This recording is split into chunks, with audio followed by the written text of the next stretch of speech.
Guess what, motherfucker? Welcome to World Class Bullshitters, the epitome of pop culture. I'm your host, Jeff Hicks, and with me tonight is the one, the only, DeAndre. Baby, boys and girls, children of all ages, we back, we at it, and if the Lions are any indication of the goddamn future tonight with the draft, well, we're just the opposite. We're not going to suck ass. I don't think we'll ever have a 2008 or 2007 Lions season, so we're going to be okay. God, that's going to be hard to do. Up next is the last standing Simone, Big Rig, Nick Utam. Joe Exotic is my spirit animal. Really? No, not really. Guess what, motherfucker? She's not mine either. And then finally, American Ramrod, Kendo Slice. I would just like to take a moment to send out a heartfelt congratulations to an Academy Award winner named Tyler Perry.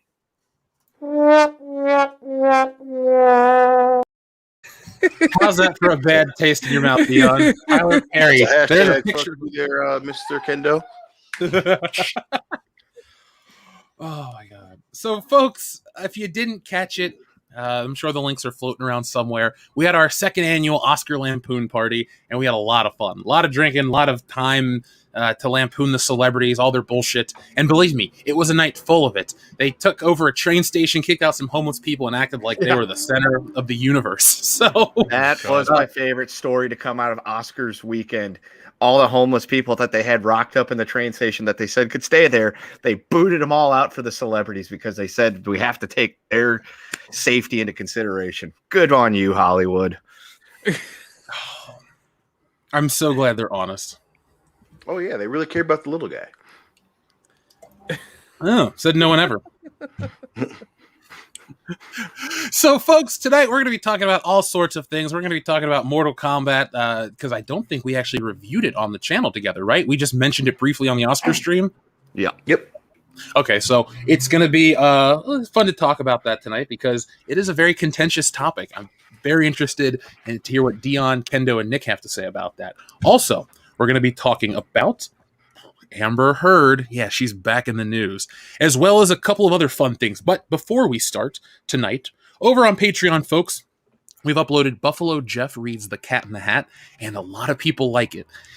Usually we upload stuff to Patreon, thumbs up or a heart, great video. People really like the Buffalo Jeff one, so every time we're getting more and more comments, so check it out. People say it's creepier with the headphones in. So it's not just me going for 20 minutes. It's a little more. I'm gonna motherfucker start putting it on this damn Bluetooth speaker because my core is all exhausted from doing this shit every goddamn week. Got this psycho killer on my goddamn headset. It's supposed to be my best friend. Oh man, no, this is some bullshit. It's a abusive relationship. Well, at least you're getting a good core workout when you cringe every time. It tightens everything up. So if you're putting it on your Bluetooth speaker, it's just going to be louder and surrounding you. So I don't see how that would be a better thing. And you're going to torture your family too. So that's a dick move. Man, fuck them. They don't. This is about me. Jesus. Oh, jeez. So, folks, we are in the final couple of days, the end game, if you will, of stealing Solo. And to celebrate, guys, I have created a button that may get abused by the listeners if not careful.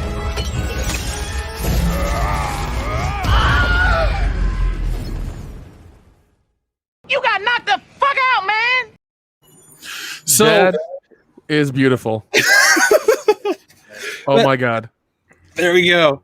So, folks, back stealing Solo right there. Link is in the description. Link is in the chat. We have 2 days left, and now we really, really, really we're really close to a goal that everyone here wants to happen.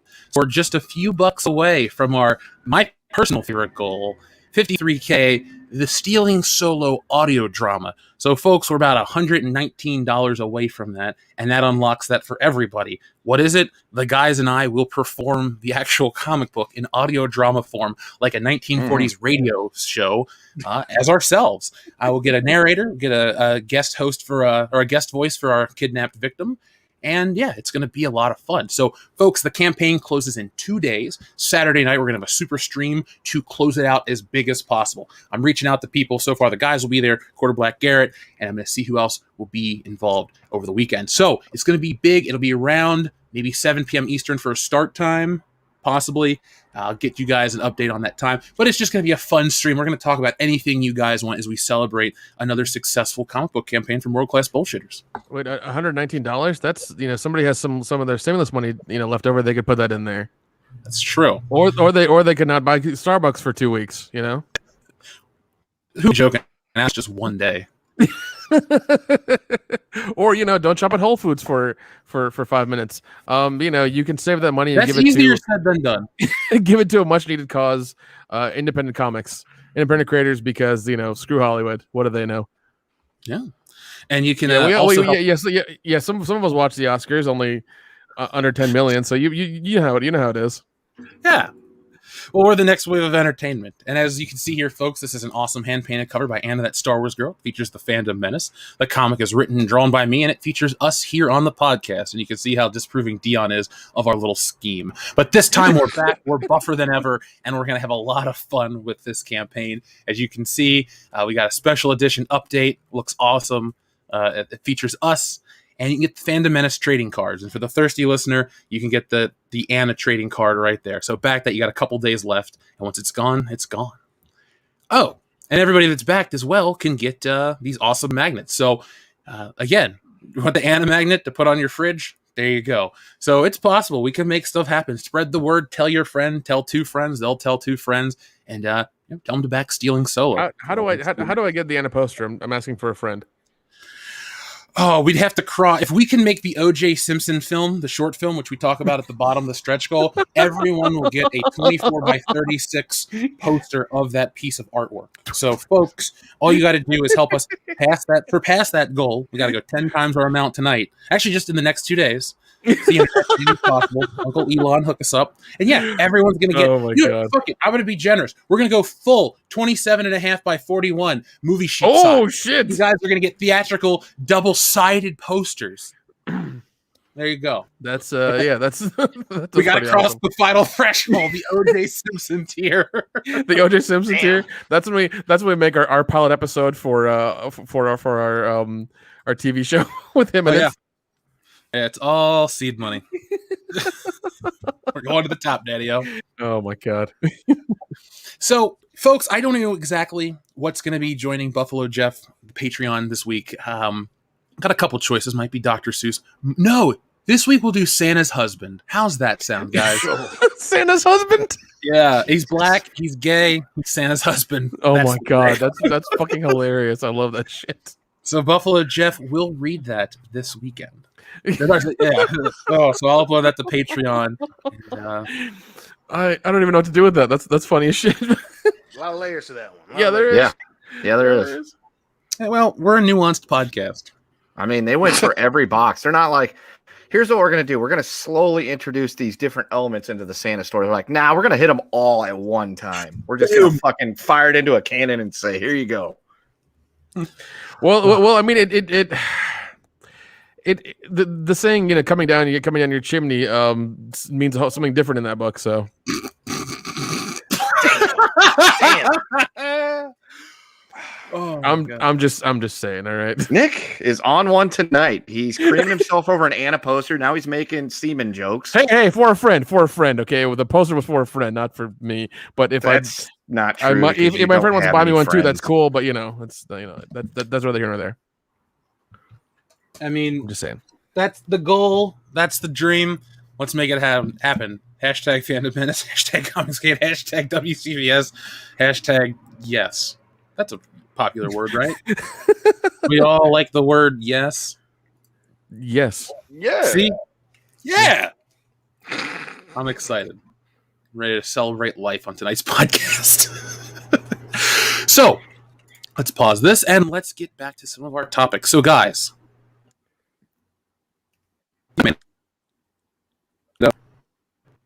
Yes. Beep boop. I'm sorry. I will reiterate the question. Do you guys like the movie Commando? Yes. One of my all-time favorites. Oh yeah. Did you see they got a 4K release coming out with some deleted scenes? Ooh. No, but now I'm a little bit harder than I was when we started the show. Well, I got one right here for you, Dion. That'll happen. Yeah, well, here you go. Yeah, Dion's. Remember, Sally, when I promised to kill you last? That's right, Major. You did. I lied.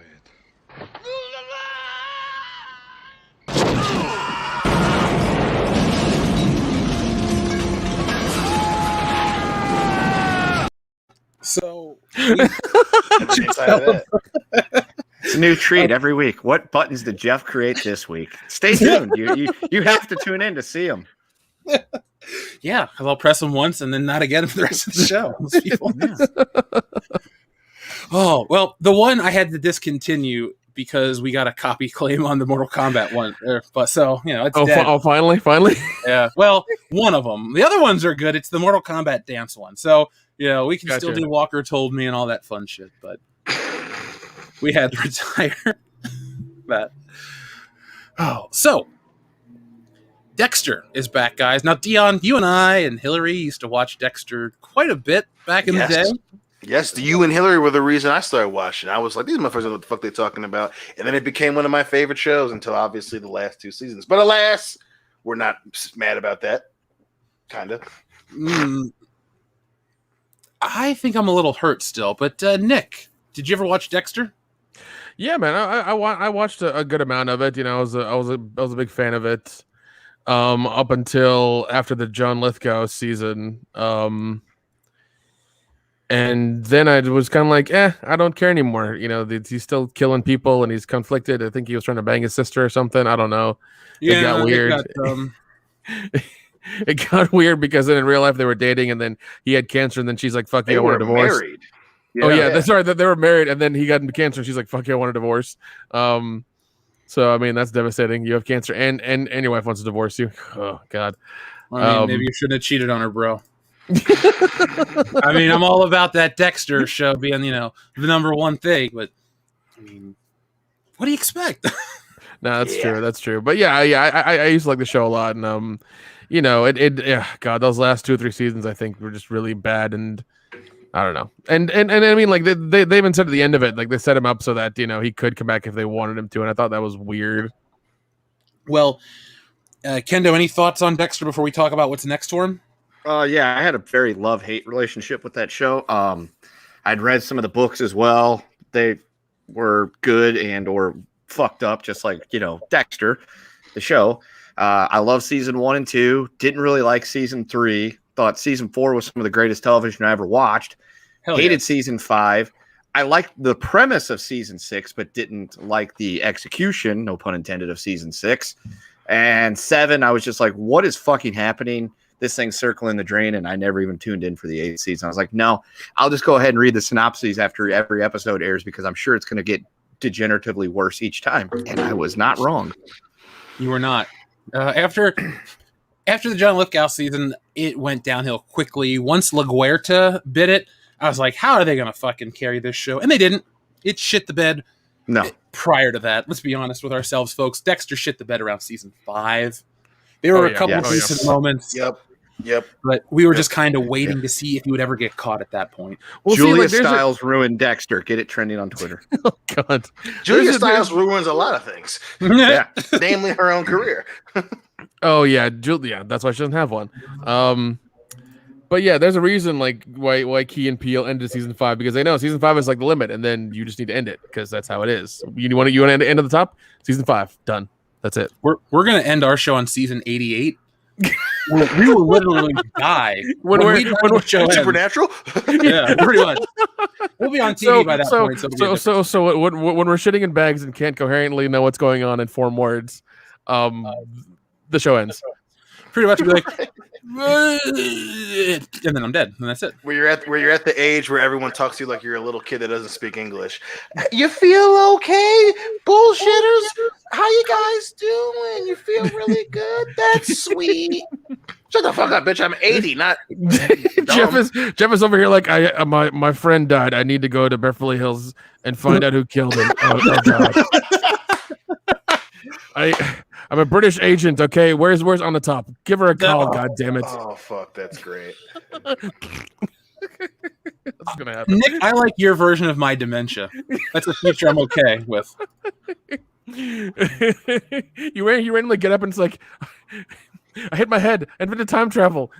Give me some straws and some string and a nickel and some putty. I can make a time machine. Where's my family? Family. Where's my family? I forgot to Yeah, make the yeah, family button. Shit. because of the cars going by for so often, and we made that family joke. It's not embedded into you. So every time you hear a car go by, you're like, family. I pretty much Just that voice. I think of Dion going family like that. Yeah, either you think of your brother Dion, or you just think your family's coming to get you every time you hear a car come by. Oh, that's so sad. There they are. That's not them. What goddamn? Your family died in 2048. You did it. Aw. You became one with Buffalo Jeff, and the rest was a mistake. Primer, thank you for your super chat. He says, when Stealing Solo reaches the OJ Simpson stretch goal, our backer is going to receive a red glove with the comic. Yes. Yes, you will. And it will not guaranteed to fit, or we will acquit. Those gloves weren't red. Well, I mean, they were eventually. Never mind. Well, Kendo, I'm just going to get a couple thousand leather gloves, and you're just going to come over and weather them for us, if you know what I mean. That's fine. Yeah. I just don't want to wear any of them ugly-ass shoes. Oh, God. E-Tep McCoy says, shitting in bags and mumbling incoherently. You mean that's what's going to happen at that wedding this July? Now that I can find a horse trailer. Now if I can find a horse trailer. Oh, hi, Mark. Oh God, I got one of the big rooms for the wedding, so my room's gonna be the party room. Good. I got a nice king-sized bed. I was just like, this is what I need. As did I. Yeah. Smart boy. This is going to be the trip of trips. Now, before we fall down the rabbit hole of the trip of trips, I'll just say this is an image from the new Dexter trailer. The trailer looked cool. I have been burned by Dexter, but I'm willing to give this one a shot because I think everyone, including Michael C. Hall and Jeff, whatever his name was, whoever created Jeff Lindsay and everyone else, they know Dexter ended on a fucking whimper, a wet fart. You had Breaking Bad end on a high note, and I think the following week Dexter ends. Really wasn't a great comparison on those two, and I thought both of those shows were excellent in their prime. So I'm going to be positive and say, hey, awesome, Dexter's back. Let's give it a shot. If it sucks, though, heart will be broken forever, and if I ever see Michael Hall in public, I'm just like, dude, just stop. Yeah, like we've exhausted our reserves, buddy. This is it. We're done. We're done. Like, we need you to go off into the sunset now. I just hope it's good. That's my thing. That's all I really want. Just good TV. That's it. Mm-hmm. Now, how do you guys feel about the word nipple? I like them a lot. Yeah, same here. Well, that's the word of tonight, folks. The secret word. You don't have to scream real loud. What do? Well, you replace a word from a movie title with the word nipple. So, Nipples of the Caribbean, or Planet of the Nipples. Yeah. So, Hot tub nipple machine. Hot tub nipple machine. On Golden Nipple. Back to the nipple. Dream Nipple. Requiem for a nipple. Oh my God. Big Trouble in Little Nipple. The Nipple Girls. Thank you for being a nipple. The Sisterhood of the Traveling Nipples. Yeah. Oh, no. I saw that last night. The Dark Nipple Rises. Mean nipples. These days. Nipples on a plane. Nipples for the Revenge. Planes, trains, and nipples. No, I saw that one too. The nipple is not enough. It's not. Nipple Dark 30. Yeah. Pretty in nipples. Is that the diameter? We got Nipplescape from our friend Matt Hepp. Thank you very much. Primer sends it on Her Majesty's Secret Nipple. Thank you very much, Primer. We have Nipple Hard. Demon with the glass nipples. Oh, so folks, reservoir nipples. I don't know. I'm just saying shit now. Our buddy Doug Keller says a few nipples more. Trinity Fingers says call the nipples. Oh no. This one, no. This one's for Jeff. Close Encounters of the Third Nipple. Scaramanga. Yeah. Yep. Yes. Oh my God. When you're not here, the shows are off balance, sir. I'm sorry. I got sometimes I can't make it. I feel bad. I feel horrible. I feel like shit. You were off collecting a major award, so you shouldn't feel bad. I'm proud That's true. That's true. I was. The movie I made with the world-renowned Richard Tanner got an award. So Now, before we jump into anything real serious, this image popped up the other day on social media, the new XMen outfits for their their summer event where they're going to go to the Hellfire Club and have dinner. And I just wanted your take on this X-Men look. Would you rock the Colossus furry cloak, Dion? I would. That I actually do like that. I was gonna come up with a joke, but I was like, damn, I actually like that one. I wouldn't ever dress like these people. Maybe the dude. Fuck, I can't think of his name. Not Firestar. Sunspot. Whatever his name is. Sunfire. That's his name. G-Spot. Yeah. G-Spot. That's a different type of comic book. Coming through from World Class Bullshitters. Dude, one of our buddies, Uncultured Barbarian, requested some Terminegro stuff. So, guys, brainstorming session for Terminegro coming up soon. Okay. Well, I mean, it depends on the fans. What do you want? What do you want from us, Terminator wise? Do you want comics, trading cards, trailers, short stories? What do you want? I think Terminegro needs his first story should be with Thomas Jefferson. I don't know. Oh my god! Thank you, Dion. That's exactly whatever it is. I think it needs to be completely not politically correct and borderline majorly offensive. I mean, it is this show after all. Right. We have a legacy. Yes, yeah. I must keep it going. Yeah. So yeah, I just wanted to know what your take from this was because I know it's not really an important topic. I've seen people talking about it briefly. I just am like, all right, well, the X-Men are now current. See, this is what I think it is. A lot of times they take these classic characters and they modernize them too much to where they become unrecognizable. And when you youthen up a lot of the X-Men characters, they lose their iconic status or their classic status. And to me, at least, they just feel like imitators. So I know this is Colossus officially, but that's not the same Colossus that I think of with Kitty Pryde or when they were fighting Magneto or the time where Colossus had the self-esteem issues and he was letting the X-Men down. They had to almost kill themselves to prove that he could do it. Like that classic Colossus, not this one, but I'm not going to bitch about it for an hour. So Oh, is there one guy that had Joseph in the Technicolor raincoat? Is that what he is? Yeah. Yes. And he looks like Donny Osmond. He looks like a priest from Cyberpunk. I'm a little bit rock and roll. Mm-hmm. He's a little bit cyberpunk.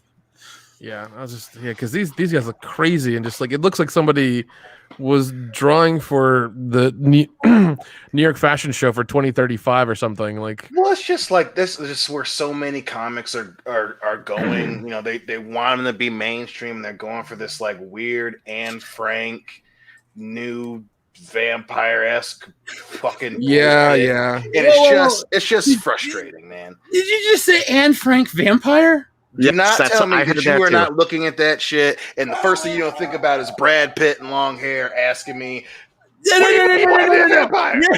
Hold on, Dion. If you think it's an Anne Frank vampire story, I'm wrong. Yeah. How does a blind deaf girl have anything to do with this? Yeah. Oh God.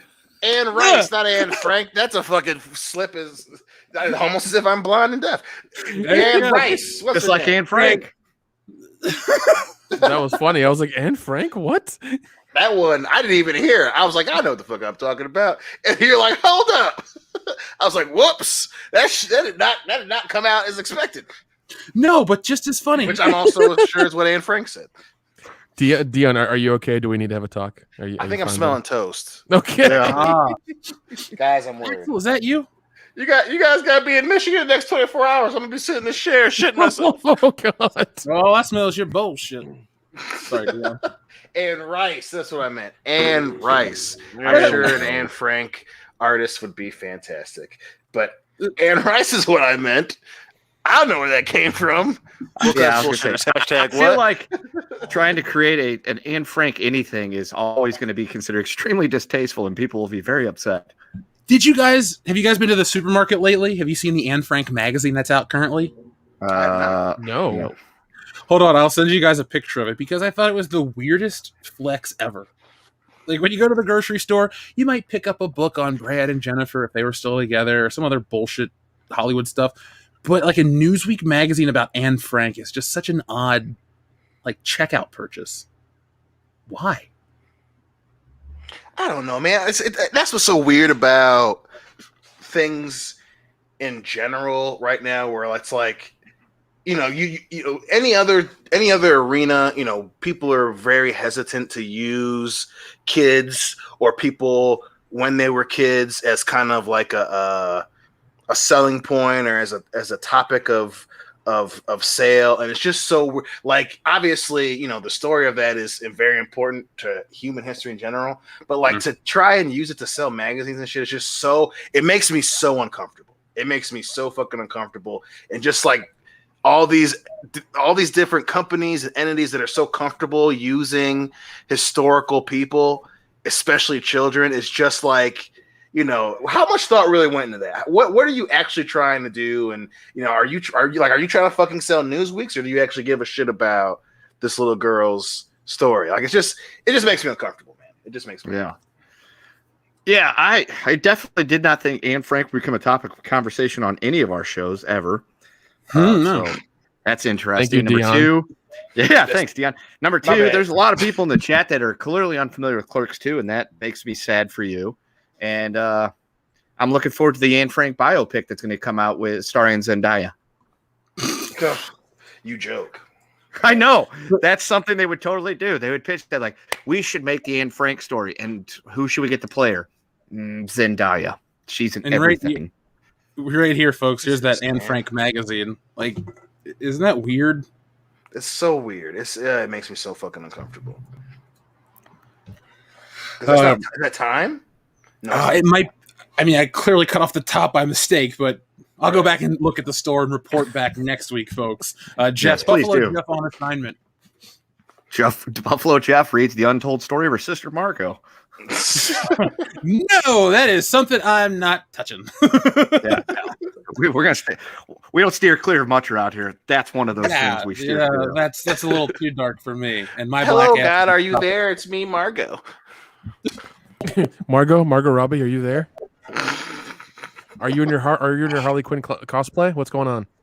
Please say yes. Please. Somebody get Nick a glass of water. Please say you're in your onesie.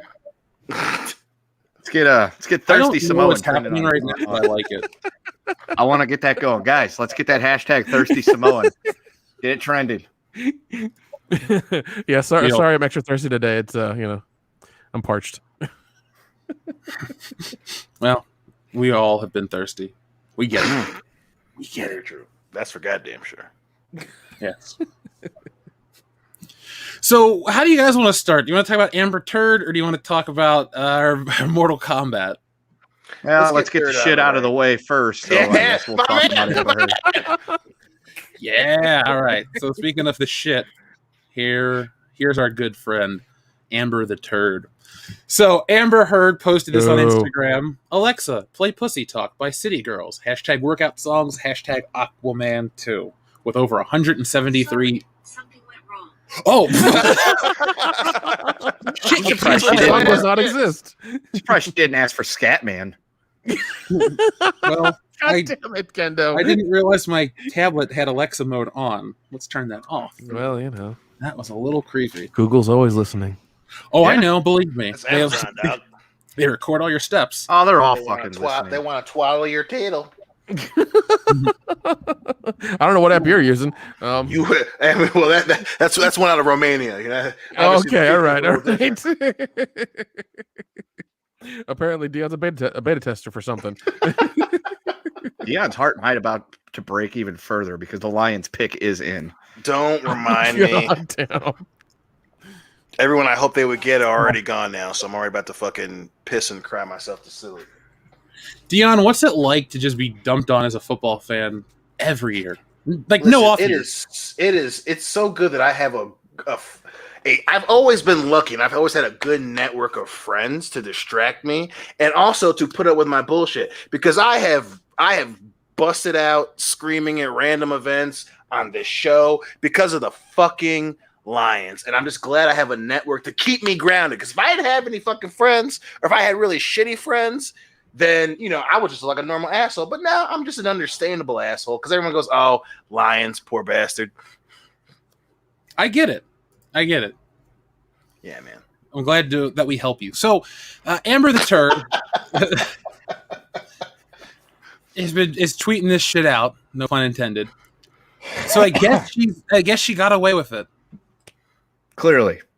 For now. I mean, obviously, we're we're in this lovely era of popular culture where certain people get a pass for certain transgressions, and other ones, depending on the drop of the flip of the coin, they get saddled with it for the rest of their careers, or sometimes the rest of their lives. So obviously, until either something else comes out with the thing between her and Johnny, or as we've talked about on this show when this shit started, until she does it to somebody else, she's at least in the clear. So obviously, like I said, which and I just want to make myself very clear. I don't have any inside information on this on their case. I don't have any inside information on their relationship. But best case scenario, if what she did to Johnny Depp happens to a younger actress, we're gonna be right back in square fucking one. So I really hope that DC is comfortable with this decision, because now they're saddled with it. Now they're stuck with it. Now you chose the side of a person who in one day is going to call themselves the spokesperson for colleges that are speaking out against violence against women. On the other hand, they're cutting off their fucking significant others the tip of their finger before they go to a goddamn movie premiere, and saying during a disposition that she can't promise she won't get violent. So all the eggs are in the basket now, and I hope it was worth it, because this shit ain't gonna last forever. So now there's a very interesting story, you guys. Mm-hmm. Yet, would you like to hear it? Yeah. Yes. All right, cool. I didn't think my internet was hanging in. So we just saw that photo of Amber Heard working out, correct? Yes. Well, I mean, that's what the photo said anyways. She just been doing one of those and taking a picture, and then that's it, Go to the side and have some fucking Scooby snacks or whatever. Now, do you notice a similarity with this photo? She's in this photo too. Yeah, but this photo is dated from 205 weeks ago, where she was training for the first Aquaman movie. So it says 2017 on there. So she uploaded a photo that essentially is her. Either she's fucking with people is what it is. She's uploading Aquaman 1, going hashtag Aquaman 2. Kind of interesting. Yeah, man. She's eating cheesy poofs, fucking, trying to tell people, oh yeah, I'm working out. If she looks preggo in the new fucking Aquaman 2, we're gonna know what it is. It's a food baby. Well, I think it's interesting that she's still trying to keep this illusion up that she's going to be in Aquaman 2. Dude, because that's true. She's not. At least I don't think Those people are way too excited to see their kid get sent to Detroit. Wouldn't you be?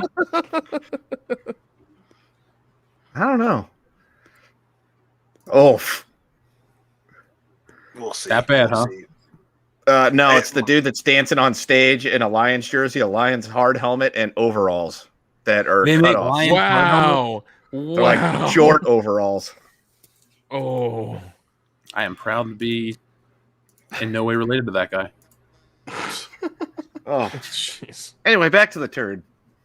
Yes. I think she's on her way out forever. I think this is one of those last cries for attention. Absolutely. I mean, these type of things tend to not go away, and listen, this pendulum is swinging the other way, and she clearly thinks she's going to get away with this shit. We've already got enough videos of dispositions and things that she's already fucking said, and when DC wakes up to the fact that, the fact that she's a woman isn't going to protect her, they're gonna be caught in the fucking crossfire. So, and like all of these assholes that are abusive as shit, they always go down in a blaze of fucking glory, and I can't fucking wait. I cannot wait, because it's gonna happen to her. It's gonna be so sweet. Mm-hmm. Well, I mean, not for the person that she beats the shit out of next, but no. God, but I mean, that might have to happen for Hollywood to be like, yeah, maybe we shouldn't hire again. Unfortunately, that might have to be the case. For sure. Oh yeah. I mean, but again, Silent's gonna come at hopefully something else comes out of Depp's lawsuit, but yeah, you know, hopefully it's not going to be, you know, at the expense of some young actor or actress, you know, and that's just the thing that's very disheartening about this whole situation, is that it's most likely going to happen to somebody else because everyone wanted to take her side. You know, they didn't want to wait. Everyone got knee reaction, and here we are. But yeah, her ass is going down. I have no doubt about that. Good by Amber Heard. We hardly knew ye. Mm-hmm. So, folks, do us a favor. Listen to Kaylee D, and please smash the like button if you haven't already, everyone. So, folks, we have a whopping, good 571 people watching now, but we only have 235 likes. So, if you like the show, hit us up and give us that thumbs up right now, please. So, guys, let's catch up with a few of the super chats before we start talking about Mortal Kombat, because there's a lot to talk about.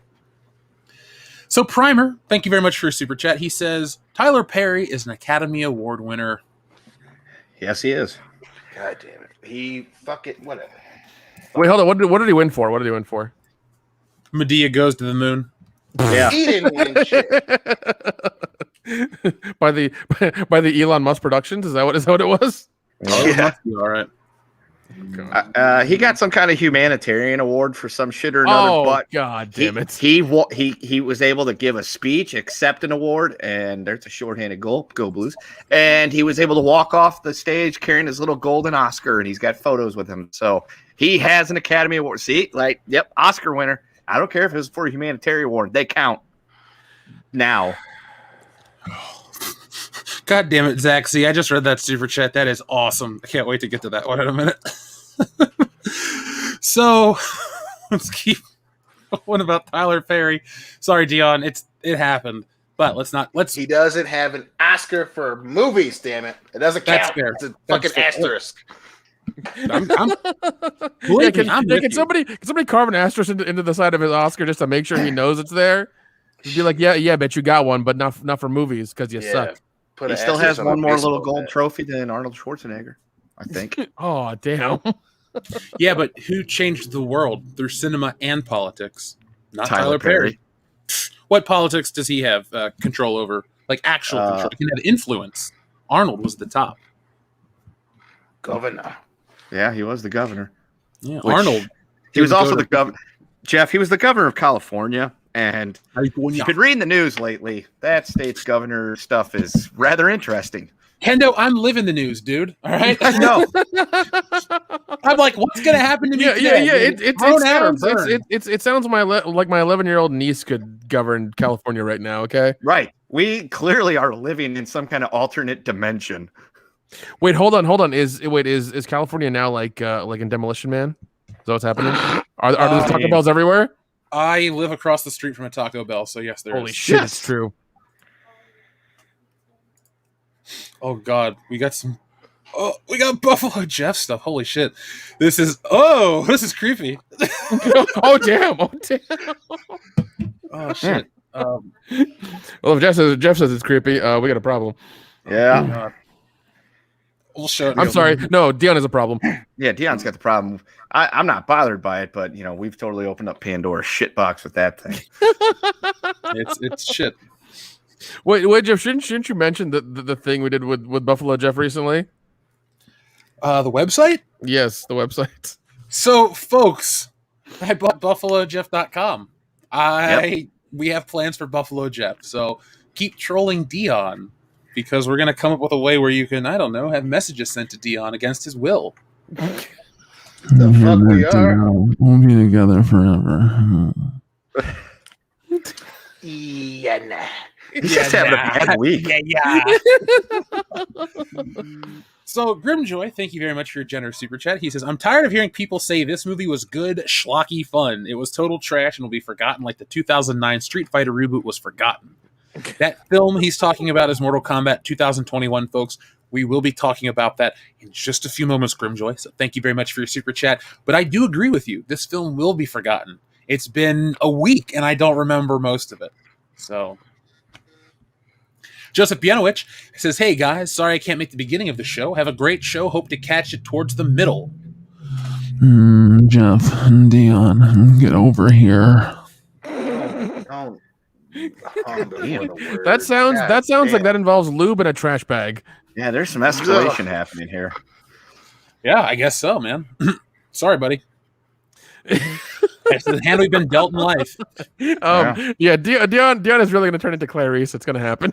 Well, Oh shit! Are you gonna? Oh, dude, you should become an FBI agent. You'd be perfect. I want to remake that movie. I really do with all of us. We could do a parody. Oh, dude, we could do parody trailers. Yeah, I really badly want to remake that movie with all of us. Folks, fund it. Back to comic. Help us fund the movie. yeah. The money you send us for that stuff is what drives these projects. Like, Yeah, exactly. just send us a shitload of money that we can take and turn it into these things. Because I have no problem wearing a Hannibal Lecter mask and being wheeled around on a dolly. That would be great. Oh, my I'm not God. gonna tuck anything though. Just All right. That's gonna ruin my reputation. Yeah, that's Jeff's point. That's just like, Nick, shoot him from the I- waist up. Fine, we'll get a tuck double. It'll be okay. Get Jason Mewes or Ron There Jeremy. we go. There we go. We'll get a tuck double. It'll be all right. Is that like a stunt cock from Orgasmo? Yeah. Dean Domino 25 says, "It's over, Anakin. I shot Marvin in the face." Oh, Oh, poor Marvin. call the wolf. Yeah.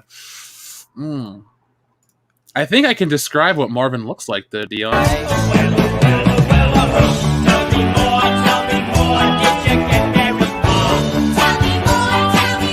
Does he look like a bitch? What happened? I don't know. Love it. I think my computer had a seizure. I think it did. Folks, remember there's only $119 left to get to our audio drama of Stealing Solo. So make sure you throw us your pennies, your dollars, whatever you can, throw them in there, so we can get this done and give you a glorious piece of content. You know Right. you want it. Make Kendo type faster. So hopefully my computer will make it. Let's get back to Dean. Thank you very much, though. I'm sorry that didn't work. Oh, God. Did you ever know that you're my hero? You're everything I wish that I could be.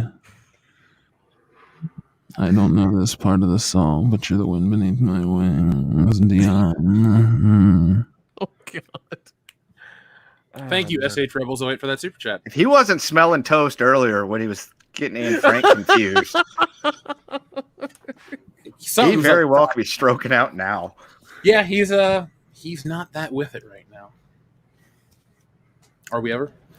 Fat Steven Seagal says, "When is Dion's Dark Fate cheerleader stream?" I don't know, man. Give us some money to buy him an cheerleaders in outfit. that movie? Well, yeah, give us some money to buy him an outfit. It'll happen. Oh, he can dress up like his favorite player. I mean, I've seen him wearing those white wife beater shirts before, so it doesn't have we that just far to go. need money for the blonde wig. That's all we need. Yeah, that little I'm bowl cut getting thing. volunteered for a lot of shit right now, and I don't know if I like it. Hey, the Dion, turkey suit worked out. The Look. turkey suit was fucking hilarious. Yeah, I'm gonna Yeah, but take. Turkey suit wasn't that revealing. That's true. Don't worry, Dion. You're gonna be fine. By the way, if nobody knows what we're talking about in the turkey suit, if you're a fan of our Patreon, you'll know. You'll know. To answer our friend DH 2006 DH, I will let you know. That'll be a service I'll offer. Buffalo Jeff, record your voicemail. Yeah. Just to tell everybody about the turkey suit. Dion got a hug by what's his name? Billy Billy Zane. Zane. Billy Zane. Thank you. Yeah, that was a top 5 moment in his life. Yeah, and he I hope. and he called him out first, and I was like, "What?" And then he gave him a hug. It Yeah, was great. It was great. Do you want to see something that's the opposite of great, even though I really do enjoy this? Oh gosh. Buffalo Jeff's Den of Cinema. Oh, that's Family. awkward. Yeah. Yeah, that's a way to put it. Yeah. What is Dick Van Dyke doing on the wall over there? is Dion's head in a jar? It is. Why do I have bat ears? I mean, why wouldn't you have bad ears? I mean, I had that surgery. I got that taken care of. I hope that's a statue of the Beverly Hills Cop and not a fucking shrunken down of what's left of his body. Trying to figure out what I am down there. You're Freddy Krueger. You're Kendo Slice him. Oh, I'll take it. And then Jesse is the oh god, she's gonna fucking turn you to stone. Hold on. And then just for Apparently clarification, 10 p.m. Pacific wouldn't be 9 Central. Just so we're clear. Yeah, it doesn't work that way. It'd be midnight Central, but that's cool too. Yeah. Which would be a perfect time for me to come slicing up people in their dreams. Which Now, I'm would sure, yes. Buffalo Jeff would know how time zones work. Yeah, and apparently I'm flying into people's rooms with just my head. And I'm working on I'm working on Buffalo Jeff imagery. So far, I saw this image in public, and this is what I think Buffalo Jeff might look like. Kind of. It's like really uncomfortable. What the? I mean, Yep. that's the dude from the movie, right? No, it's not. I think it's Mark Knopfler. Actually, Dire you're right. Straits. I was gonna say I think that was Mark Knopfler. This was a fucking sticker I saw out front of the dispensary. I was like, "Hey, it's Buffalo Jeff," and Jesse's like, "Holy shit, that's him." Yeah, I was thinking you look like the truck driver from Joyride. Maybe he could be the stunt tuck. Get Mark Knopfler up on the phone. There you go. I think he's that busy these days. Oh man! Check our pocket. Billy Zane might have left us a diamond. I wish I wish this was the Phantom. Yeah, and then Titanic. Then we keep Leo off the goddamn door. It's like, stay over there, dude. Yeah, get back in the car. Back in the car, bitch. Boom. So Kevathar1138 says, "Hail WCBS, ready to spend my Star Wars day watching the Warhammer 40K reveal stream. Lucasfilm and CBS screwed the pooch, so now Games Workshop is bigger than ever." Well, good. Nice. Dion, you've been contributing to the Warhammer 40K loot chest before. What's your status? Any further into the game? No, not yet. I've been occupied with Cyberpunk, but this last week it pissed me off, and I've been fucking Inquisitive Martyr has been calling my name to get some blood and guts and to fucking stun on some goddamn heretics. So I'm probably gonna pick that up again this weekend. Kevathar1138, thank you. I'm glad that you'll have something fun to do on May the 4th. Well, I consider Star Wars Day May the 25th, but that's me being a super nerd. But folks, May the 4th will be the High Council Day. Nothing special planned yet, but it's the High Council, so it'll be special. We'll celebrate Star Wars in a way we haven't before. Dion, Nick, Kendo, I don't know if you guys have seen the article. You mean you're going to have a hot tub party? Is that what you're doing? Are we coozing? Yeah, and folks, bring your car keys in a bowl. Oh, it's like that. Okay, I remember my parents were in a couple of those. Oh yeah, I missed the ice storm too. I was just about to make a reference to that fucking Goddamn movie. right. Good one. Goddamn right. We world class in this motherfucker. Y'all knew it was one of us was gonna make that joke. Goddamn it, one of us was. Goddamn, Christina Ricci, she was cool. Damn man. That was her, right? In the ice storm. Yeah, it's because it's her and Tobey Okay. Maguire, right? Because they're both the same age. Yeah, I'm not going to repeat the part I remembered as from a kid. I was like, Jesus Christ, what does that even mean? And then this whole movie's weird as shit. Plus, I just love how everyone that's seen the movie was a fucking kid. Like, we were all like young boys. Like, what the fuck? That's the superpower that movie has. Yeah, a movie about a swingers party with Diane Lane, fucking Sigourney Weaver, and God, Kevin Kline when he looks just like Huey Lewis. Yeah, folks, The Ice Storm. It's about a swinger party around Thanksgiving 1973. And Frodo gets electrocuted. Yeah, and here's how successful the film was, folks. So this amazing film, directed by Ang Lee, starring Kevin Kline, Joan Allen, Henry Czerny, Christina Ricci, Elijah Wood, Sigourney Weaver. It had a budget of $18 million, which is conservative for such a cast like that, but it brought in a whopping $8 million. So Dion, a film about escapism through alcohol, adultery, and sexual experimentation, was a flop in the 90s. Do you think a film like this would fare better in 2021? It would absolutely fare better. It would maybe even make an extra $1 million fucking dollars because it would get pushed to the moon, and everyone would be like, "Yeah, we need to continue this. Make sure that we're having these conversations because everyone from stay-at-home moms to hardworking dads need to talk about fucking." And then no one would go and see it because we're all like, "Hey, we already do that. We don't need to watch a movie where Kevin Kline tells us that it's okay. We're already doing the shit." So I think it would do so much better because $1 million for that fucking movie would be a goddamn mountain win. That's because I need to go watch this movie. This sounds interesting.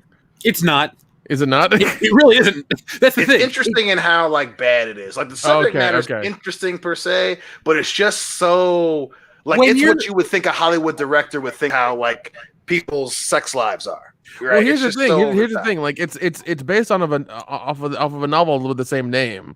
So somebody fucked up and and transferring the novel to the fucking movie. I think. Yeah, Ang fucking Lee. Yeah. Touche. Are you surprised by that though?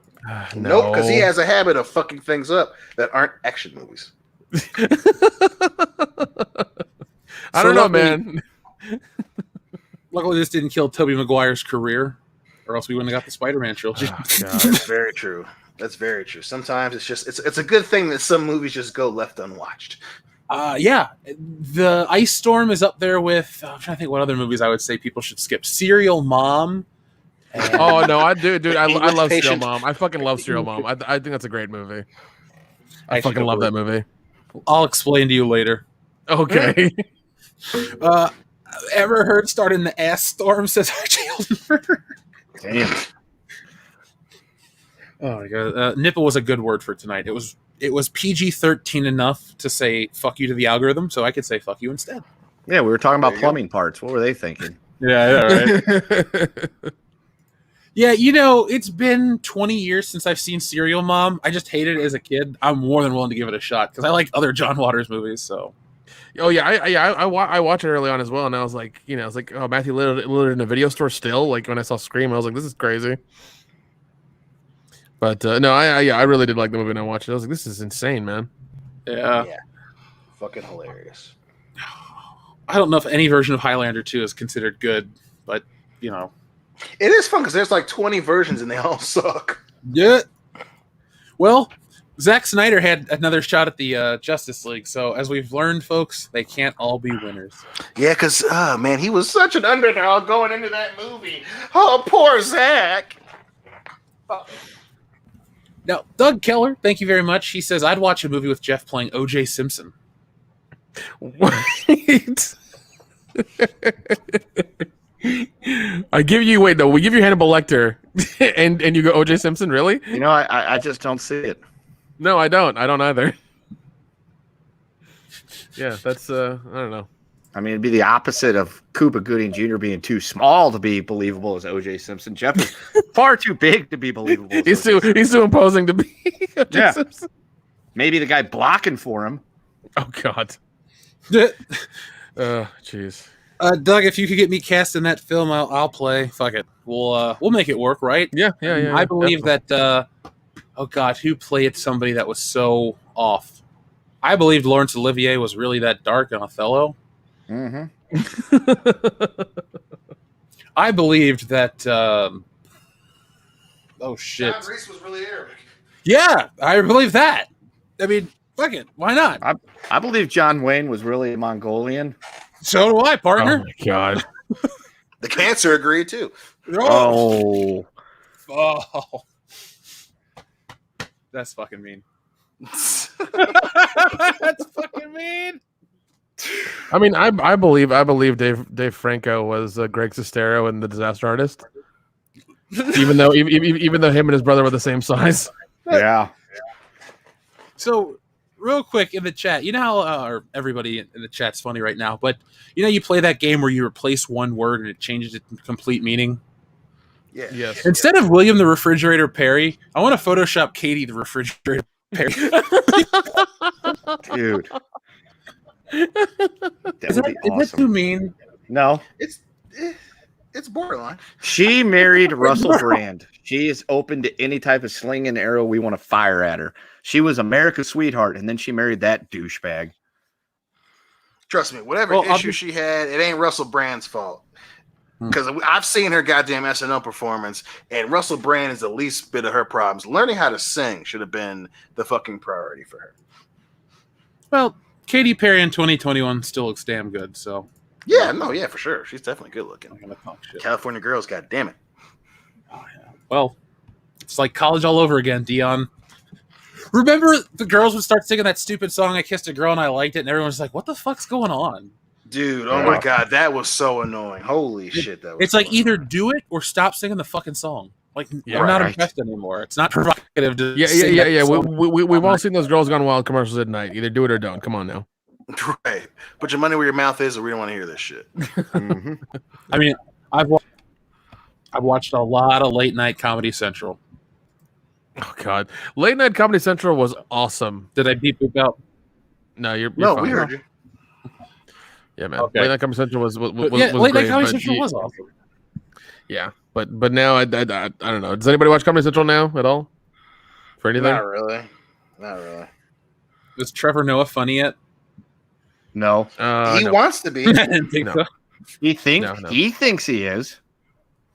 I mean, he's still broadcasting from his apartment because apparently, he's afraid to leave. It's funny just to see his beard and his hair grow like every couple of weeks now. It's like, man, you just need to get out of there, man. Just go back to the studio. It's okay. It's fine. It's Just fine. go home and don't come back. Yeah. Oh God, DH 2002, DH 2006, DH. I kissed her hole and she liked it. I mean, Oh, there are steps That's to that for sure. I know that story Yeah. very well. Oh man. You know, that's a great song in the making, folks. Should that be on Party Boob? Yes, absolutely. Yeah, I added kissed to her the hole list. and- At this point, we're gonna have a double disc release.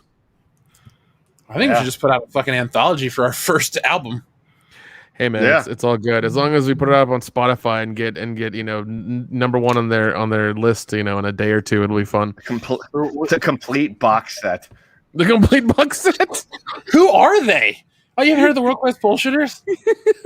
Yeah, they've been around for Oh years. God, we can. Hey man, we can get vinyl made too. Really, really rake the money in. I'm gonna ride a kayak to work. Great. Oh, this is mean. My left nut can crack a joke better than Trevor Noah. Ooh, Yeah. ooh, I like that though. That's good. Hey, Dion, what do you think of this version of the song?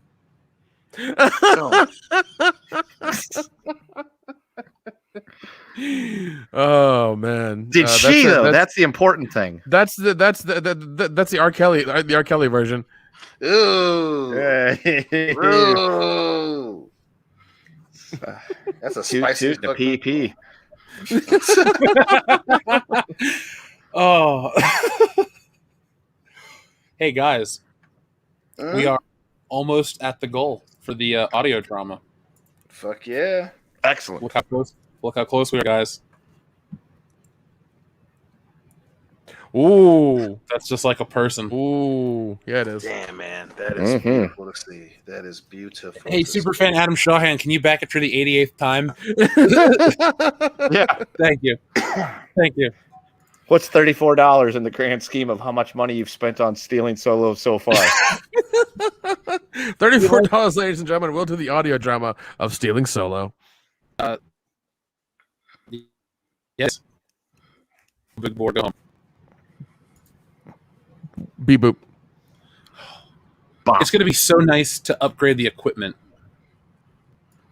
Yes. after stealing Yes. Solo. Yes, definitely. Thank you, Primer. I mean, how much did that cost you, buddy? Yeah. They don't I do mean- that shit for free. Well, Nope, some of nope, them they might. don't. So let's get a couple more super chats in, and then let's talk about Mortal Kombat because it's going to be fun. So Primer, again, thank you very much. He says, when stealing Solo... Oh, we already read that one about the red gloves. Yes, folks, you'll get them. Primer, again, says, on Her Majesty's secret nipple.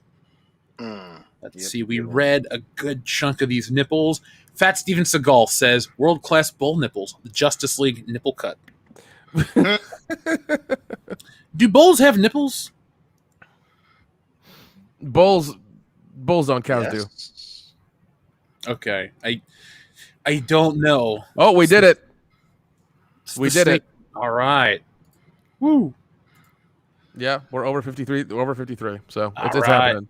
Audio drama. Fuck yeah. What are we gonna celebrate with? I don't know. I'm excited. Hit it. Wait, no, I'm not that excited. We'll figure something out. There. Yay! Also, George Bush doesn't care about black people. how does one celebrate a podcast in 2021 by using a clip of Kanye West from 15 No, years that's 100% true. It's 100% true. I mean, yeah, we're still living in that reality, guys. I hate to say it. Yeah, I mean, with all the dumb controversy for Mortal Kombat, it's like, oh, it isn't. They're Japanese or they're Chinese. No, it was a guy in just a mask. Oh no, the creator really loved Big Trouble in Little China. That's why he liked those characters. Like, just fucking, just make a good movie. That's all we want. Tough, man. It's tough when you focus on all the boxes, man. You gotta, you forget to make a good film. I agree. It's all about the X's and the O's, and sometimes you just forget about the O's. D. James Baker. Now, guys, there's a movie we're never quoting for our usual title spots. We should be using this. Oh, nipple, where art thou? I mean, how many great have we? Oh, penis, where art thou? Oh, vagina, where art thou? Oh, butthole, where art thou? Or hole, oh, hole, where art thou? Like, that movie title lends itself. Those are no, Jeff. Those are too classy for us. Okay, that is too classy for this podcast. Okay. I was about to say, oh, butthole, where art thou is too classy for us. It is. It is. All right. I'll allow it. Why fight with logic? Our friend Doug Keller says Mortal Kombat 2021 would have been better if Nick wrote it. Well, that's super chat. Oh, God damn it. Transitional topic. I would have loved to. There would have been more blood, more tits, and probably more swear words. And it would have been, I don't know, it would have been a solid 90 minutes of just fighting and just other shit. It would have been fun if I made it. Right. Yeah, man. Yeah, that's all. I would have been like, fuck your boxes. I'm making a movie. I mean, that sounds like a good movie called "Fuck Your Boxes." Thank you for getting that. Thank you for getting that. I feel like we could open up a whole new revenue. Yeah, stream. there's a lot of box talk tonight. We're gonna be like modern day Bob Gucciones. Fantastic. Yeah, minus the cocaine. I'm not getting into the illegal shit. Oh, come on, man! It makes everything better. Look at the '80s. I'd love to look at the '80s, but I can't.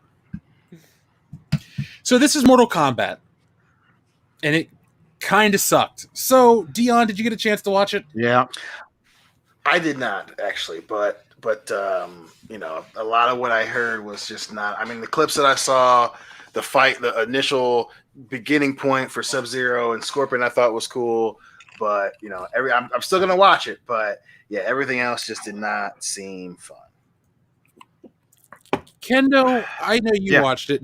Did you or did you not? I haven't watched it yet. I want to, but it's one of those things where like I want to because I know it's not going to be as fun as the 95 version because I know the 95 version, like there's the effects aren't that good. The story is meh, but like they made a solid movie. Once again, like for me, that is top 3 video game movies because they had fun with it. It was a fun movie.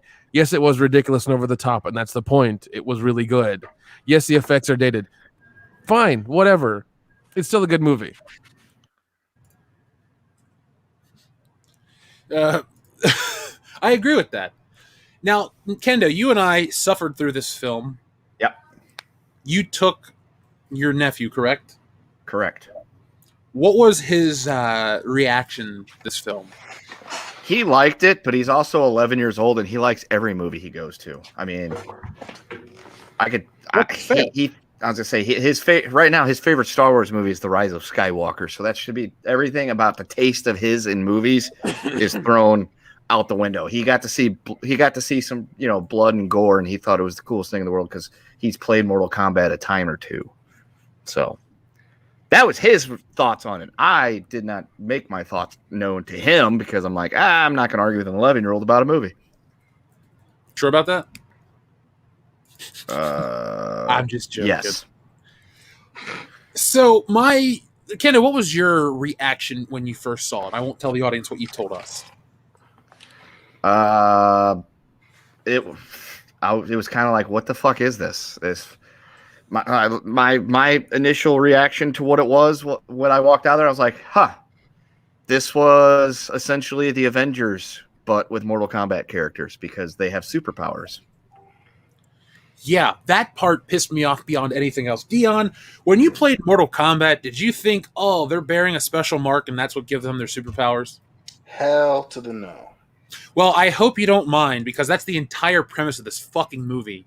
It's about Raiden kind of gathering a super team. Really, it's about this guy named Cole, who's not from Mortal Kombat. He fucking sucks. He's an insert character from the writer himself. We can look that up because I have quotes. Yeah, so this main character, Cole, is going on a journey to find himself in the Mortal Kombat universe. So Cole is this POV character. Apparently, Mortal Kombat is so hard to access these days, that we have made this whole new character because telling a story about a fighting tournament is too complex. Audiences are so stupid that they need this bullshit bunch of plots about hero's journey and all this shit about conspiracy theories and this and that. Like, it's a fucking dumb movie. Jesus Christ, man. Not fun. That's the problem. Mortal Kombat has never taken itself seriously. This film takes itself seriously. Yep.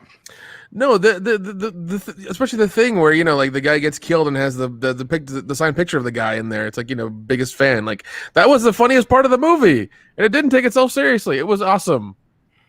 It was. God, like as soon as I saw the trailer for this, and it's like, you know, have you got a mark with a circle and a dragon on it? It's a birthmark. It's like, oh, go fuck yourself. Yeah. And I kept hearing about the origin story, like Marvel copying bullshit. I'm just like, nothing, and not everything has to be Marvel. It doesn't have to be this fucking origin story where you're gonna have like 18 parts of this movie. Just make one good one, and then if that happens and people like it, then you make a part 2. Yeah, like I don't know.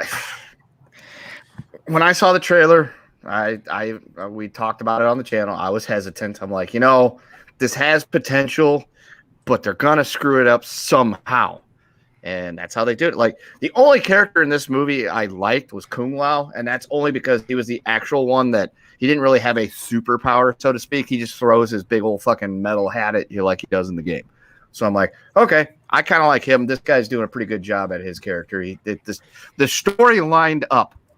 But like everything else, it's Sonya is not one of the chosen one, but you can become a chosen one if you kill a chosen one. It's kind of like being able to transfer power based on being able to kill somebody with the birthmark. And then you got to unlock your something or another inside of you to get your little superhero abilities to be able to, like, Liu Kang. Wait, hold on. Do you have to play one of those water pipe games and like inside of you, and then, like, you know, you get your next mission? Yeah, kind of. That's how Kano gets his laser beam eye. Okay, gotcha. Really? That's how it happened. Yeah. Yeah. God damn, dude. You don't want to hear any spoilers. You probably should have stopped listening for my the next God, 10 minutes. Dude. Once again, the 95 version, super simple. Yes, it's dated, but damn, is it good. Damn, we had some fun doing that drunk stream. Oh, God. Yeah. So I was so upset by this movie that I have watched 1995's Mortal Kombat twice since our Oscar stream. to wash it out of your mind. I watched Bloodsport as soon as I got home. I was like, I have to fucking watch Bloodsport. I have to watch a real fighting movie. There you go. Yeah, there you go. Kumite. That's right. It's Fight to Survive.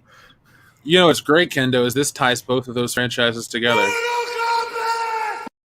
It's true. It's like I had that planned.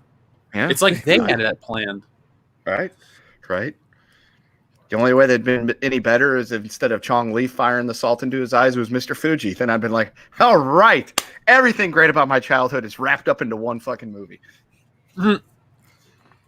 So my biggest criticism, again, is this movie is not fun. No. Mortal Kombat has taken itself too seriously, which is the biggest mistake. Now, I know there are 2 different timelines for Mortal Kombat. I have played every Mortal Kombat game in the main timelines, the main fighting ones. So I have not played Mortal Kombat Special Forces, and I have not played Mortal Kombat Mythology Sub-Zero. But I've played the mainline games and the new ones. And no matter which version of Mortal Kombat I'm playing, the new or the old, it's batshit insane. Mm-hmm. Mortal Kombat is about fatalities and lighting dudes on fire and turning them into babies and beating them to death so much they explode and have 6 rib cages and 4 skulls. Like, Mortal Kombat has never, ever been serious. And now in the new Mortal Kombat, which is a little darker, it looks a little darker, excuse me, but the jokes are still there. Johnny Cage breaks the 4th wall of his fatalities. All that funny, crazy, over-the-top shit, that laughter, that dark humor is still there in Mortal Kombat. But this film makes itself oddly solemn, oddly reverent for no reason. Here's the best example I can give you. Think of the old Mortal Kombat theme, right, guys? Mm-hmm. Yeah, how epic it is. Right. They do an orchestration of it the entire movie. It's this weird, like, soft violin. Yeah. It doesn't have any epic, grandiose nature. It's like listening to just a violin, which can be beautiful if done right. But you really wouldn't use a violin to underscore this epic fight between Scorpion and Sub-Zero. You might use it to underscore, you'd have a whole a whole section of them to underscore it and make it epic. But everything about this movie just feels, it's Mortal Kombat in name only. That's it. It doesn't offer this epic fight. It doesn't offer over the top anything. It doesn't offer a look at the lore. It's just weird. I don't know how to describe it. Kendo, how would you describe the tone of this movie? Bizarre. Like, it's I don't think it knew what it wanted to be. No. Because I mean, yes, there is a few moments where it's, darkly comedic. And then there's other times where it's like trying to take itself like this serious, action thriller movie. But then at other times it's trying to make itself a goofy fighting movie. Like when Kung Lao does his more modern fatality where he uses his hat like a fucking buzzsaw in the ground. But I don't know. I couldn't really tell. It's like, I don't think they never had an actual tone. They were like kind of all over the place. Like the beginning of the movie was like, for me, the best part of the movie where they set up the Sub-Zero versus Scorpion rivalry. Oh, and, yeah. That whole 5-10 minutes in feudal Japan when Sub-Zero, before he becomes Sub-Zero, shows up and kills Scorpion's family and Scorpion. It's like, that's like the best part. That was the best part of the movie because it was shot and done so well. And then all of a sudden it's like, by the way, we're going to do this now. And they kind of were all over the place. Yeah, they were all over the place. I actually found an article that talks about the plot holes because this movie just doesn't, again, like you said, Kendo, it doesn't know what it wants to be, but it's not Mortal Kombat, definitely. And if you've played any version of the game, know the lore, you're not getting that here. You're getting, it's like scratching the surface visually in some ways. Like Kung Lao looks great. Kung Lao's a pretty good representation overall. But Liu Kang is a weird milquetoast version of Liu Kang. When you think of Liu Kang Dion, Robin Shu, he was cut to shit. He was in there doing the martial arts. Clearly the lead. Yeah. This Liu Kang, this isn't the lead character, which is fine. Which, again, I have a weird question to ask. Why couldn't Liu Kang be the POV character again? Why did we have to create another Asian guy, Cole? It wasn't about, we don't want an Asian guy as the lead. That's not a problem. It's never been the problem. Why just not Liu Kang? Why not the established character that anybody who knows what Mortal Kombat is loves? He may not be your favorite to choose in the game, but he's always been a great part of the franchise. Well, it's because they painted themselves into the corner with the story they were trying to tell, which was like the descendant of the guy that was Scorpion was like the person that was going to take down, I guess, Sub-Zero or some shit or another. I don't know, but that's to me why they couldn't do it with Liu Kang, because I guess technically in the lore, Liu Kang is not a descendant of Scorpion, but then again, this movie was all over the fucking place. Now, I think in the original movie, Liu Kang says he's a descendant of Kung Lao. Now, I don't know if that's the exact timeline from the original game series or if that's something they changed a little bit for the movie, but I'm trying to look this up real quick. But that's how I remember that. Yeah, they're cousins in this movie. Yeah. maybe I'm completely wrong. Let's see how they. I'll look it up. No, in a second. they're related somehow. It's just been so long, I couldn't tell you off the top. I don't remember for sure. I think in the early games he was a descendant because Kung Lao. I think it was that, but then later in the games, like now in MK11, they were trained together, so they're like best friends. But I remember because when you did Shaolin in the game Shaolin monks, you fight alongside. Well, I think they were. So, he was still his descendant. I think that was a change for the movie. It looks like, because according to Mortal Kombat 2, after they defeat Shang Tsung in Mortal Kombat 1, Baraka leads an army to Outworld. From Outworld to destroy the temple, and it says backed by friend and fellow Shaolin monk Kung Lao at the tournament, Liu Kang defeats Shao Kahn. So I guess so the movie did change that one. So that doesn't fix anything. That doesn't really change any of the criticisms I have about that. That was just something I was questioning on air to make sure they didn't shit the bed. That's actually more accurate. So boom, a little thing in this movie's favor. Yes, I did like how Raiden had boom tubes to travel around. All those fucking dude. Some of the reasoning, like why did Cole go home and endanger his family and do all that shit? Like there were so many weird plot contrivances in this movie, and because he had to go unlock his shocker or whatever it was so he could get his plot armor. Literal plot armor, guys. Dion. Yes. Everyone in this movie that has a Mortal Kombat symbol tattooed on their body or marked on their body, excuse me, they have a superpower. And Cole's superpower is he gets armor.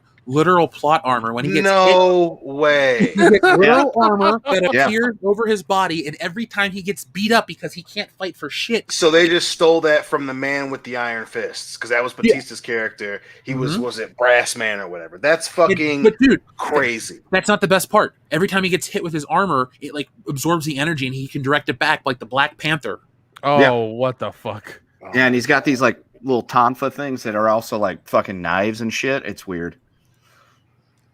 Hey, yeah, Monkey G, what a great point. Cole was old. He had a teenage daughter. What was the point of Cole at all besides to be the descendant of Scorpion and to be family?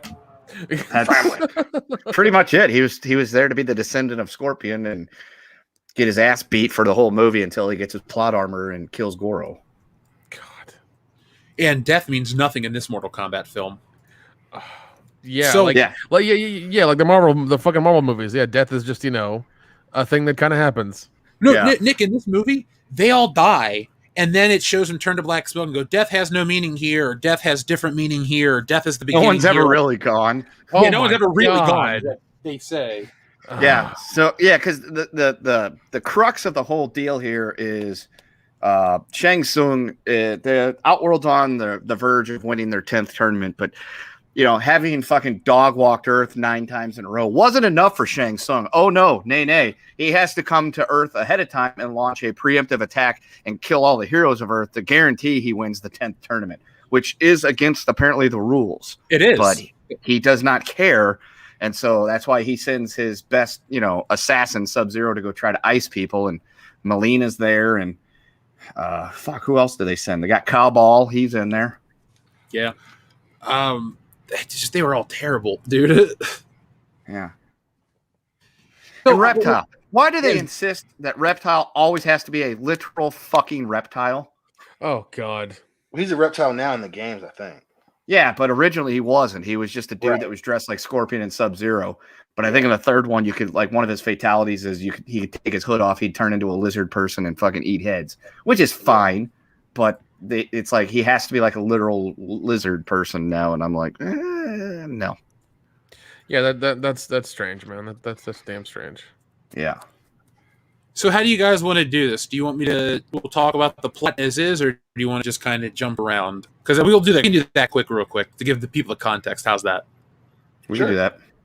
So the movie starts in 17th century Japan, where you see Scorpion fight Sub-Zero. That's the best part of the movie. The first 7 minutes that they have released publicly, there's nothing to shit on, folks. It looks really nice. It's well choreographed, nice and bloody. It has a good emotional pull. Now, Kendo, here's the thing. This was brought to my attention by Jessie, and I thought this was interesting. She goes, "This is kind of a weird open for Mortal Kombat." And what I mean is the opening shot is just this like oddly somber whatever. and it's a couple moments of just quiet whatever. It's just this odd build. It doesn't fit the tone of the movie. It doesn't fit the tone of the scene. It doesn't really fit anything. It's just this like oddly quiet Mortal Kombat opening. And I thought to myself, there we go again. The opening of the first Mortal Kombat. Try not to compare it 1-to-1 every minute, folks. Don't worry. But like the other one starts out with the guy screaming Mortal Kombat. The music hits. Those credits are awesome. Here it's just like Mortal Kombat, and then the names flash on screen, and it's just another movie. There's nothing special. They took away. I mean, they're not afraid to rip off every other thing from Mortal Kombat. So why couldn't they at least start you with an exciting moment? This movie starts so dull. Yeah. Yeah, no, I got that. But like I said, to me, that was the best part of the movie was the opening 7-10 minutes where it's feudal Japan, and you get to see Scorpion before he's Scorpion going about his daily life, and all of a sudden Sub-Zero shows up and with his hench people and just, no pun intended, starts icing everybody. And this part looked awesome. The choreography, martial arts, everything. This is the only time where it looked like a nice mod. Yeah. Like it justified.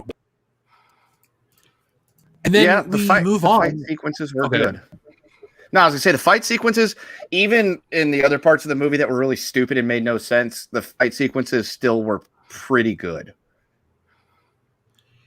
I thought the fight scenes, there were a couple of good moments, but overall I was kind of disappointed. The later into the movie you got, I thought the fight scenes kind of degenerated, which is an odd thing to see in a movie because usually they build up to get better. Yeah, I think a lot of it had to do with the CGI fighting that had to be going on at the same time because there was very heavy CGI with a lot of the fight scenes, with the exception of the very first one. Yeah. So after that fight scene takes place, we come to the modern day where we meet, essentially meet Cole. So Cole is a down-and-out MMA fighter. He sucks. He makes $200 a fight, and this guy really doesn't respect him. And so you watch him in a fight, and you learn that he, starts strong, but then can't take a beating. So that's his whole story arc, and it's kind of heavy-handed and a little lame. Which he takes a hell of a beating. He does take a hell of a beating. I'm surprised this dude didn't die multiple times. Like, that's his superpowers, just getting his ass whooped, literally. Yeah. So we meet Cole, we find him, go to dinner, and all of a sudden he gets attacked by Sub-Zero randomly out of the blue.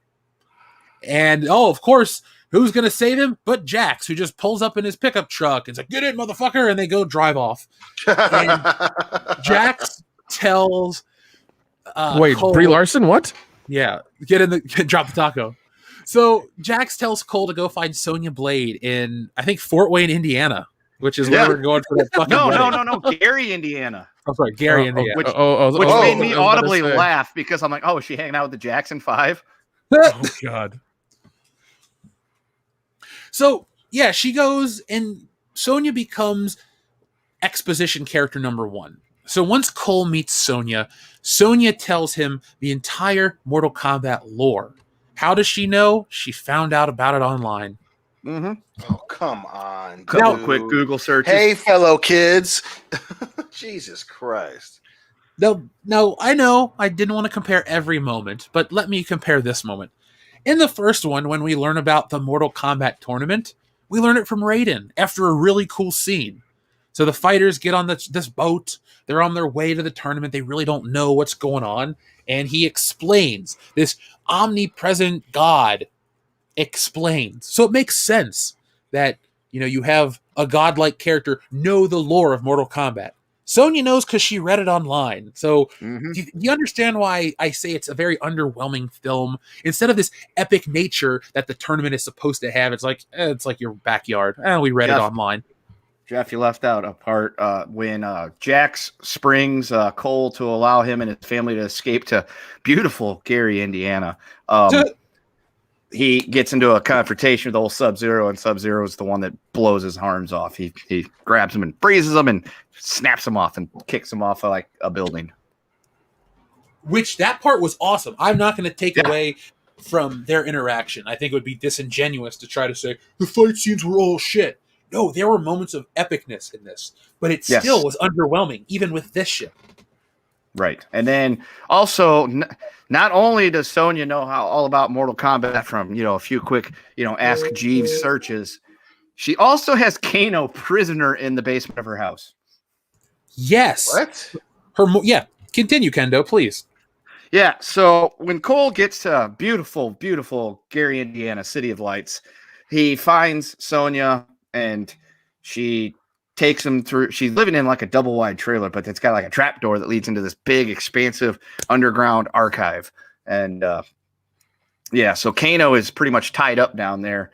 And so she's telling them all about Mortal Kombat. Well, Cole about Mortal Kombat, and Kano's there, and all sorts of other good stuff. And then Reptile shows up, and they fight Reptile. Yeah. Now, Reptile actually looks realistic this time compared to the old one, which was a damn joke even back then. Yeah. So they defeat Reptile, and they decide they need to go to Raiden's temple to, find Raiden.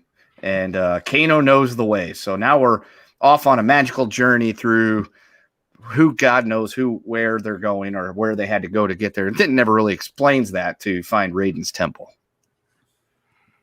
Which was kind of underwhelming because Liu Kang just okay. It's very Aquaman-like. They jump out of the plane, they land into the desert, they walk around the desert, and then Liu Kang just is like, hey, you found it. Yeah. Watch my fireball. Yeah, it's not even cool how they find the temple. It's just like, hey, guys, you made it.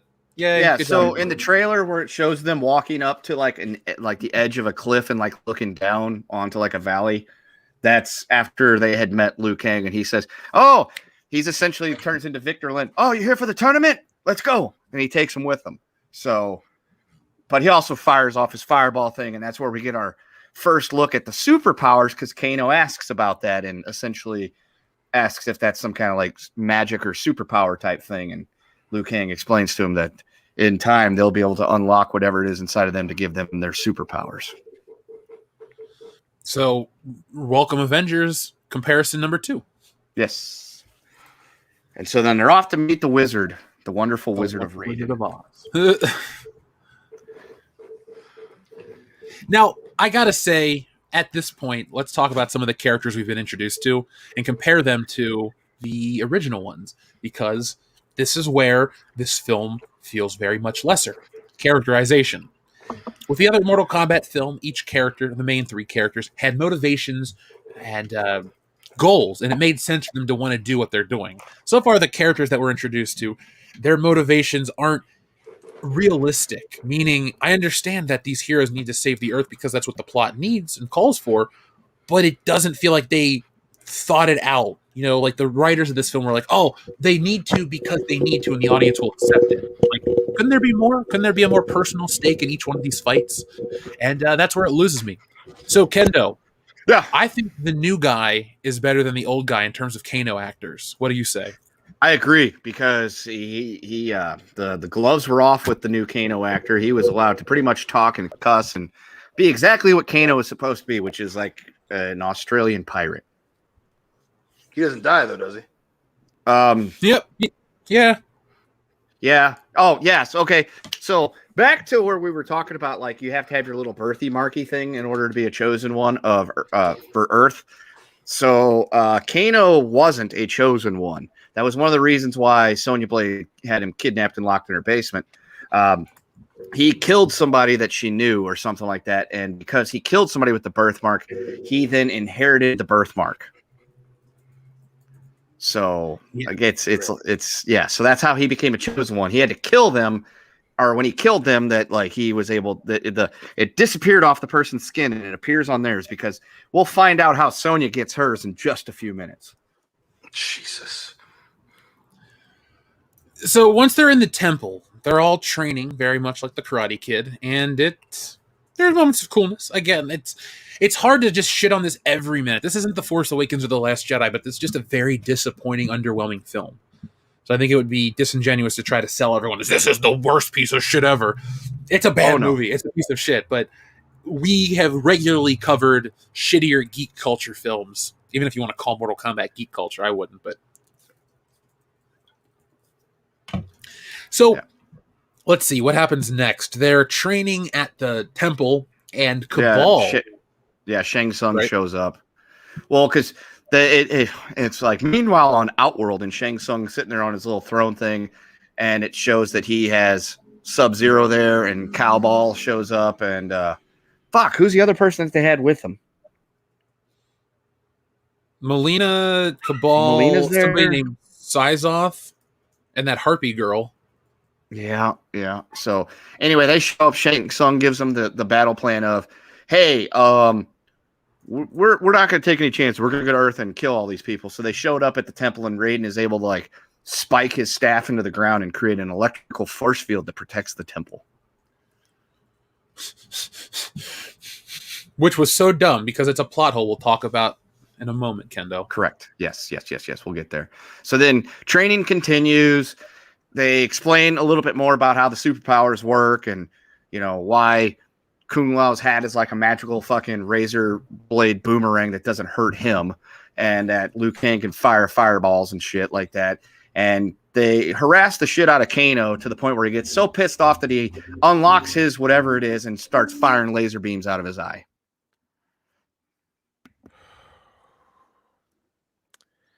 Keep going. I had to mute myself for family. This all sounds riveting.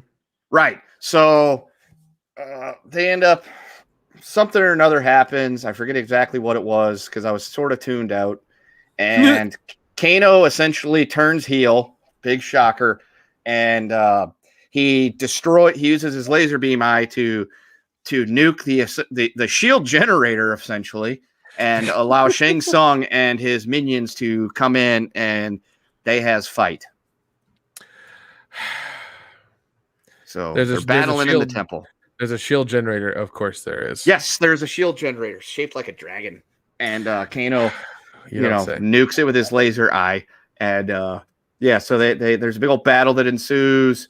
The Harpy lady, Kung Lao, buzzsaws her in half. Well, that's actually kind of interesting. He throws the hat down. It's turning into like the saw thing. And he grabs her by the wings and essentially surfboards her through it. So I did enjoy that part.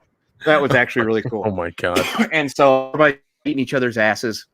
And Raiden, I think, like runs him off. I don't remember. I kind of was, again, tuned out because I missed the part where Shang Tsung kills Kung Lao and steals his soul. And what happened after that? I think then after that's when they decide they need to go to the Earth realm, but they're that in-between realm. Yeah, they got to go to the in-between realm, and that was always a cool fatality. The head chop. Yeah, it was. And so somehow or another, because like I said, I went to the bathroom. I wasn't paying attention at that part because the next thing I knew, they were going to since there wasn't a tournament. Cole has this bright idea, since Raiden can teleport people wherever he wants to. Can he teleport each and every one of them to their own little locations and their fights with people in order to create their own tournament? Yeah. So what you had walked away, did you see the part where Cole quit? Is that what you said? Yeah, because he quits and he goes home, and because so that's when he has to fight. Yeah, so that's when he has to fight Goro and gets his super plot armor powers. Now, Dion, when you think of the Goro fight from Mortal Kombat, give me a couple of descriptive words that describe your feelings. Split shot to nuts, excited, and hilarious. And those are $500 sunglasses, asshole. Would you like to know, makes this new Goro fight unique? For the sake of the show, yes. It takes place in a parking lot. Sorry, a driveway. Yeah. Cole's front yard. Fuck. Just everyone that's got excited about this, I'm still gonna watch it, but from the sound of it, if people got excited for this movie saying it's way better than 95 or even the machinima version, go fuck yourselves. I agree. This one had controversy. It was convoluted. They tried checking too many boxes, and they missed the mark on making something that should have been just fun.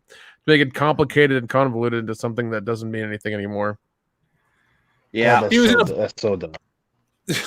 He was in his barn or whatever, and then they just like fight in front of his house in his driveway. It's so dumb looking. It's a nighttime shot. It has no creativity or originality. And then he wins his first fight. He's like, he just beats Goro. Goro is never shown to be intimidating. Like in the first one, we see him kill Arlene. You know, in the first Mortal Kombat movie, they wrote in new characters to get killed off to make a point for our main characters to become more heroic. Nobody adapts shit and then goes, let's make new characters. Oh, you want to see Batman Returns? No. Batman movie, but this is about the new character, Max Shrek, and you don't really see Batman until the last 10 minutes. Like what the hell? Man. Yeah. So that's so frustrating. That is so frustrating. But yeah, so that's where he gets his superpowers with his mega plot armor and his little, cool little tonfa thingies. And then so that's when he decides to go back and has the brilliant idea of let's transport everybody around. So they transport Sonya to her beautiful double wide and wonderful, wonderful Gary, Indiana, and with Kano, and she kills Kano. And that's where she gets the birthing arc because it transfers to her, and that's where she gets to unlock her little ring shooting superpower, and because she uses that to kill Melina. And it's a one-hit KO. Yeah, it's a one-hit killer too. It blows holes through people, and then Cabal. So Katana's not even in this thing. No, Katana's not in it. Great, but they end up transferring Liu Kang and our new hero Cole to fight Cabal and the other guy to where they win that, and then the showdown happens in some kind of warehouse with Sub-Zero. Oh yeah, it's in an MMA ring. It's in an old MMA cage. Like damn. Oh my god! Like they clearly, and I fucking hate when movies do the hey fellow kids, this is what's popular. We're gonna put it in this movie. I fucking hate that. Trust me, I fucking love MMA. I'm at the point now where I love MMA. It's surpassed pro wrestling for me. But just because it's a thing that is successful right now, it doesn't have to be in your movie. God, they keep doing this shit. And then they wonder why it's so dated 5 years from now. It's the same fucking reason that so many other films that are copying the Avengers are dated. Stop putting things in there to remind people, hey guys, just so you know, this came out in 2021. This is what we were going for. We want it to be the flavor of the month because in 3 years, everyone's gonna forget about your fucking movie. It's bad enough you had the guy that's playing Jax is being an asshole and can't tell the difference between Chinese and Japanese. That's bad enough. He's gonna look like an asshole in 2 years. It's worse now because hey, UFC is popular. We're gonna make this random character a UFC fighter, and they all fight in the UFC ring instead of just making it a fun, kick-ass adventure martial arts movie. God damn, man! Like I don't get paid to write films. The four of us could make this film way better than what you did. You saw someone else do it better when Machinima did the goddamn series for Mortal Kombat. It's like who gets paid to do all this shit? God. Well, let's compare some of the characters, and then we'll talk about some of the plot holes and stuff. And then the audience has a lot to say about this movie. So we didn't get to the big finale though. Oh, sorry, I forgot. There's more to care about. Keep going, Kendo. I'm sorry. Yeah, so Sub-Zero's got Cole's family and an ice tomb chamber thingy, and he's fucking beating everyone's ass because Sub-Zero's the big bad boss in this one, and Cole, even with his plot armor, is getting worked, and he's able to tap into this vision he keeps having of some dude standing there in the fire. Well, that dude was his great, so many times long ago, grandfather, the guy that became Scorpion. Scorpion now materializes, and him and Sub-Zero proceed to beat the shit out of each other. And Scorpion kills Sub-Zero. Cole's family saved. Everything's saved. Everyone's saved. Earth wins, sort of, I guess, by default, even though they didn't really have the tournament. And then they all gather in Raiden's temple to prepare for the next Mortal Kombat tournament that they have to battle in, because I guess this one gets canceled due to forfeit. Because Shang Tsung's like, oh yeah, next time, you killed my warriors. Next time I'll be here with an army or some shit or another. And so then it ends with Cole back in his little MMA locker room thing, and they're now on a mission. They have to go find the new heroes for Earth that have now materialized to replace the Deadens. And Jeff, you want to go ahead and tell us about the final shot? Because Cole says something, and then they show a visual to set up the sequel. Yeah. And it answers a big question. So in the final shot, Cole is approached by the boxer promoter to like, "Hey, you want to fight again?" He's like, "No, I'm not doing it anymore." "Oh, you quit? Good for you. What are you doing?" "I'm going to Hollywood." And it pans out and it shows Johnny Cage's poster. So they're going to Hollywood to recruit Johnny Cage to fight in the Mortal Kombat tournament in the sequel. Yep. That's the end of the movie. It's the shittiest cliffhanger in the world. Yeah. So there you go, folks. Everybody was asking, "Where's Johnny Cage?" In the sequel. Buy your tickets today. I'm pretty sure they race swapped him because the hands Yeah, on the I poster couldn't tell. Black dude. God. Is it either black hands or he's wearing, some really dark gloves that could be found in a murder trial back in 1990? Is it bad that I was slightly falling asleep every time you guys were talking about Mortal Kombat? Like I was just like, it didn't sound exciting. None of it sounded good. Well, Nick, I made a mistake. Exciting. What I should have been doing is every time you nod off, I should have Test your mic. right up. I kept my mic off because I was like, I don't want to like fucking snore into the. Yeah, That's how Baraka makes money between movies. Oh, God. yeah. He prunes.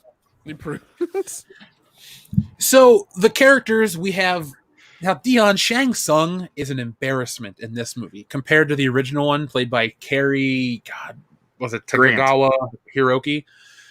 Yeah, I butchered his name. Yes, Cary Grant Jr. He played a hell of a Shang Tsung. He's a really good actor. He's over the top. He's funny. This new one, man, the guy that plays, was it Han from The Dark Knight, the banker, the one that works for the criminal syndicate, when Batman's kidnaps? He is not a good Shang Tsung. He is so fucking boring. It's because he's a squealer. Good callback. Yeah. So then we have Raiden. Raiden's not good in this one. He's mumbly. His jokes aren't on point. Raiden doesn't have any moments of warmth in this one. I know you're going, "Oh, why is he supposed to have a moment of warmth?" He's supposed to care about the people on Earth and the Earth realm and the humans, right?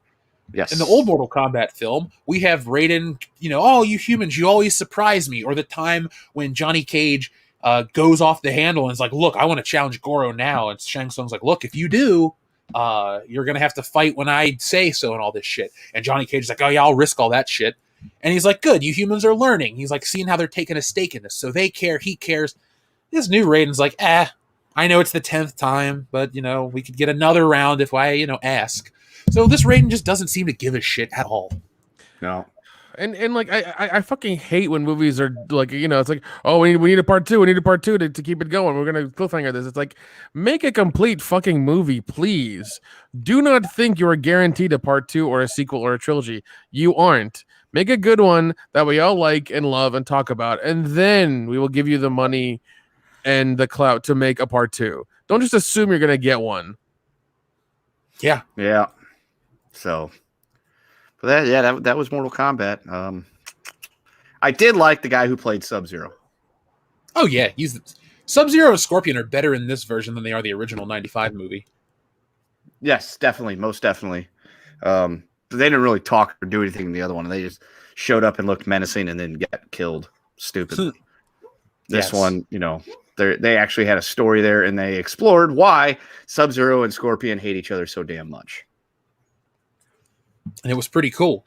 Dion, have you ever wondered the origin of Scorpion's back B get over here move?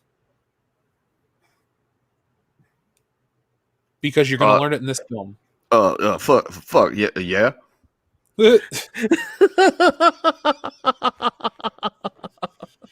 night of 1,000,001 connection issues. It's okay. Believe me, most of them are my fault. Now, other characters that are lesser, Sonya. Sonya here just is exposition. She's not a character. She's not really as interesting as she is in the first movie where she's on a revenge mission. Her other partner was killed by Kano. She's special forces. She's on the hunt for this guy. Shang Tsung hires Kano to lure Sonya to the tournament. Like, there's reasons why all these characters interact in the old one. In this movie, all the characters are there because the plot dictates that, and the lore says they should be here. It's a lot like The Force Awakens, where oh, the Mortal Kombat lore. Oh my God, you know this magical world that was in this video game 30 years ago? Oh, of course I do. And like, you have all these characters that are basically audience members where they know the plot of Mortal Kombat, yet they shouldn't. Does that make sense? That weird criticism? Like, how do the characters that live in the world, how are they aware of what's going on? Aren't they supposed to live in that world and experience the events, not tell us about them like they're just your tour guide through the movie?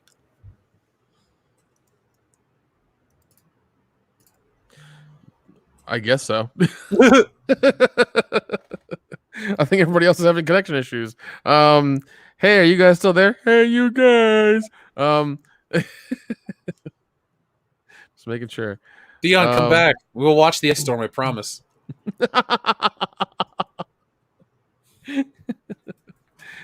Damn, man. Well, Nick, let's talk about some of the plot holes in this movie. Yes, let's. Oh, there you go, Kendo, you're back. So let's talk about some of these plot holes. So, despite a simple story, the Mortal Kombat reboot has many fatal plot holes. Raiden doesn't have anyone monitoring his temple for breaches outside his electric shield. Okay. Yeah, that is kind of true.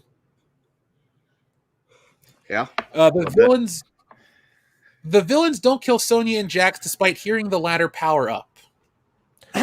Oh, yeah. So back to Jax. So Jax does come back. So the monks in the Temple of Raiden, they go and they find him, and they save him, and they give him these little robot arms, and they're skinny ass little robot arms. But when he unlocks his superpower, his bionic arms become fucking jacked, and they look like those arms. Yeah. So basically his arms have a secret code. Is he worse than the Jackson Annihilation? Yes. Yes. God. This movie has more similarities with Annihilation than it does Mortal Kombat 95, Dion. This movie also makes Annihilation look like The Godfather Part 2. That is so depressing. That is so depressing, dude. It should be, because it is. Jesus Christ. Here's another one. Cole knows he's not ready to go. Sorry, Cole knows he's not ready yet, goes home, endangering his family. True. But it's okay, because he gets his literal plot armor and is able to kill Goro at the first time of asking. Have you seen that meme that's popped up online, Kendo, of the Hulk's face next to Goro's face, and people are like, they just copied the Hulk's face from the Avengers? No, but they totally did. Now you'll never be able to unsee it, Dude, that's like, oh god, the way they copied all this shit is fucking ridiculous, man. I'm gonna work on a really long form video for this. Because I mean, like, yeah, because like they just want to be Marvel. They just want to be Marvel. They really badly want that. It's like, just fucking be Mortal Kombat. That's it. You're Mortal Kombat. Stay Mortal Kombat. You know. Here's a great one. If you watch this movie, you'll ask yourself this question. Most of it. Raiden doesn't save Kung Lao with teleportation or banish their constant attackers. Yeah, Raiden can do this. Yes. He can boom two people in and out of everywhere. Wherever he wants to send them. Yeah. Like, we could be sitting here right now, and Raiden could be like, I need them guys here right now. And he could fucking launch us through the stratosphere back to his temple. Raiden also doesn't teleport the cavalry in his plan to fight Sub-Zero. Yep. Yeah, so they're not even going to follow the plan that's set up in the movie just because they want to give Cole an emotional moment, and it doesn't even land. Why create a new character is my thing. Like, why do that? Just fucking, you have all these characters in it already. God damn, man. And what they did with the Machinima show, you know, they you know, the Legacy 2 was Mortal Kombat Legacy 2 was that they won the first tournament, and like they just allude to it, they don't show it. And so the second one it's a new tournament, and Shang Tsung, you know, in order, you know, this is a response to the whole emotional moment thing. Shang Tsung convinces Liu Kang to fight for Outworld, you know, and he left the temple, he gets married, and you know that he's working at his wife's diner. She gets murdered in a fucking robbery, and then he becomes a fucking mercenary. And Kung Lao they train together. It's like his training friend. The temple turns their back on him, and then it ends where because it's on an island, and then like the island amplifies whatever ability you have, and it ends where he's like, "Were you living up to the ideals when you and the temple turn your back on me?" And it ends with him about to fight Kung Lao, to destroy Earth. Like that's a good emotional moment. This movie just sounds like they cobbled it together from fucking Age of Ultron. That's pretty much. This is such a weird Marvel. Like, remember 10 years ago when we were all bitching? Would they stop copying The Dark Knight? Every superhero movie doesn't need to be gritty and dark. Now, could they please stop copying the Avengers? Because not everything needs to be a setup for a fucking universe and a team. Oh man, Dion, my number one criticism is there's no tournament. There's no tournament. Wait, in Mortal what? Kombat. There's no tournament. No. Wait, hold on. What? Yeah, no tournament. Are you fucking okay? So this is a prequel. Oh god damn it! So this is a 90-minute movie of bullshit. Basically, it's mortal almost Mortal combat. honey dicking. Yeah, there you go. Thank you. Mortal honey dicking is what it should be. It's essentially a preemptive attack from Outworld to try to stop Earth before they have to fight them. Earth foils it. Ha ha ha. Oh, by the way, Sub-Zero and Scorpion hate each other. Motherfucker. And we all love Cole. I don't care. I just want to see Mortal Kombat. I want to see spines ripped out. I want to see weird fucking kills. This is all I goddamn want. I do not care about the fucking backstory or the Mortal Kombat symbol as a goddamn birthmark, and it has to be transferred because you killed the other guy. Then if you do a certain thing, you get a cheat code to unlock your full power. Like, go fuck yourselves. Yep. No, God this is damn Mortal it, man. Mortal Kombat's a symbol. That's what this movie is. That's what it seems like. The Avengers: Age of Combat. The Avengers: Age of Honeydicking. So you name it after the tournament, and then you just don't have the tournament. Great. In your first movie, great. Yeah. Because apparently they think that they fucking deserve a second one because they've tickled your ball hair enough to give you this first one. They're like, yeah, you want another one? You're gonna have to watch this one first. No, I don't want a second one now. Go fuck yourselves. Wow, dude. Fucking fuck them, dude. So what? Yeah, I will gladly keep my 95 version on Blu-ray. I do not care. I watched it yesterday because of that. So, I mean, the old one's just superior. It's a fun movie that has better martial arts. And anyone that wants to say, well, the martial arts are more modernized. Really, in the grand scheme of things, martial arts have been around for thousands of years, right? I don't think 1995 to 2021 has seen the greatest advancement in martial arts in that period of time in history. So Robin Shou and the other martial arts actors did a much better job in 95. Yeah, this movie's flashier. It has better effects. I'm not going to try to act like 95 Reptile looked better. It did not, ever. But, there's no driving motion or adrenaline or any kind of factor to get you hooked into the story. I can hear the Reptile Liu Kang music in my head right now.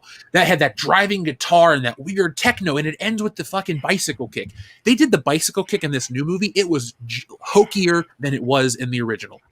Yep. Like 1-to-1, they're not even doing the fucking effects like the Mortal Kombat special moves better. Jesus, man. Just across the board, this was a big disappointment and a big fail for me. And I can't recommend this to people like, oh, I love Mortal Kombat. Am I going to love this? Do you like the Avengers? Then you're going to like this movie. If you're only wanting that, it's not even a good Avengers ripoff, though. Clearly, that sure as hell doesn't sound like it. Anything you want to say else about it, Kendo? I'm trying to think. I kind of am interested in what the plot hole is here about Scorpion and Sub-Zero. Oh, yeah. Hold on. Let me get to that one. Sorry. Where did I put it? Right here. Additionally, Scorpion and Sub-Zero don't even finish each other off totally. Phrasing. Yeah, are we not doing phrasing anymore? I mean, what do they mean by that? Because, there's so many connotations that could be taken. But yes. Well, Sub-Zero thinks that he's killed Scorpion at the beginning of the movie because he wins the fight and he stabs the shit out of him and gashes him like right across the chest really badly and essentially leaves him to bleed out and die. But somehow, I mean, he does technically still end up dying, just not right there on the spot. It happens several hours later. Although, why didn't Raiden save him when he showed up to take the baby? There's a plot hole, I guess. Maybe. I don't know. I did find it interesting that whenever they were talking to each other at the beginning of the movie, it would say, Sub-Zero was speaking in Chinese and Scorpion was speaking in Japanese. and they could not understand what each other was. Well, I guess technically Sub-Zero could understand what Scorpion was saying because he didn't act like he had no idea what he was saying. But Scorpion was like saying shit to him in Japanese, and whenever he talked back, he was essentially, "I have no idea what you're saying." That they did show that in the trailer where they're talking, and Scorpion's like, "I can't understand you, but I'm about to beat your ass," which I thought was very interesting to make Sub-Zero, because I guess he's supposed to be Chinese, while Scorpion is Japanese. Yes, which is interesting as hell. Yes, Sub-Zero is a gentleman named Bihan, and he is Chinese because yes, they refer to him later in the movie as Bihan, and he says, "I'm no longer Bihan, I'm Sub-Zero," and Scorpion is Hanzo Hashi. Right, yeah, because his name is still Bihan in the games too. So correct. Yes. And so I'm glad that they at least stuck with that shit. Damn, man, that's depressing. That's so fucking depressing. Jesus. I mean, the fact that you guys have been talking about this for this long, and then at the end you're like, yeah, they didn't do the Mortal Kombat thing. I'm like, that pisses me off to no end. That really does. I'm just like, it's like the same thing as the Karate Kid remake. It's not karate, it's fucking kung fu. Like, I don't know why you call it this movie. I don't know why you called. I don't know why you kept the name. Like, it's so fucking dumb. So fucking dumb. Because theirs are a TV show called Kung Fu, so if they would have called it that, people are like, "Oh, it's like the TV show with that guy that's gonna hang himself beating off one day." I wish we could really get a beat on his lifestyle.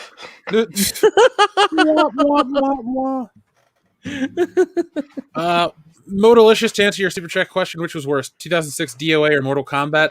I'll go with DOA. DOA is really bad. I mean, but it's still fun. It's at least more fun than what this fucking movie sounds like. Oh yeah, I'd rather watch DOA than this. I'll just share this on screen because it's a better time for Mortal Kombat. So I wanted to talk about this real quick. This was interesting, and this is kind of how I feel. So the critical response on Rotten Tomatoes, it has a 55% with reviews and an average of 5.6. It says largely for fans of the source material, which I agree with. Now, here's the part that I like. This review from the Wrap says, viewers interested in martial arts action are bound to find the combat with a C to be lackluster in a way that hand-to-hand fighting tends to be when it gets drowned out by digital effects. More likely to have fun with this latest Mortal Kombat are the Sam Raimi enthusiasts who appreciate the comedy of an over-the-top geysers of fake blood, which the film unleashes with increasingly regularity until the fighting gets more serious. So, yeah, that's kind of what this movie is. If you like anemic fighting but lots of blood, you'll get it. And there's only one really epic kill. That Kung Lao one's fucking balls to the wall. That's the only one when he does the fucking bandsaw fatality. That's it. Like, it's not bandsaw. It's you know what I mean. So anyway, I understand. That's the only one. Yeah, bandsaw would take way longer. That's the only like real good kill. It does the neck snappy thingy, but that's about it. And that's not nearly as fucking brutal.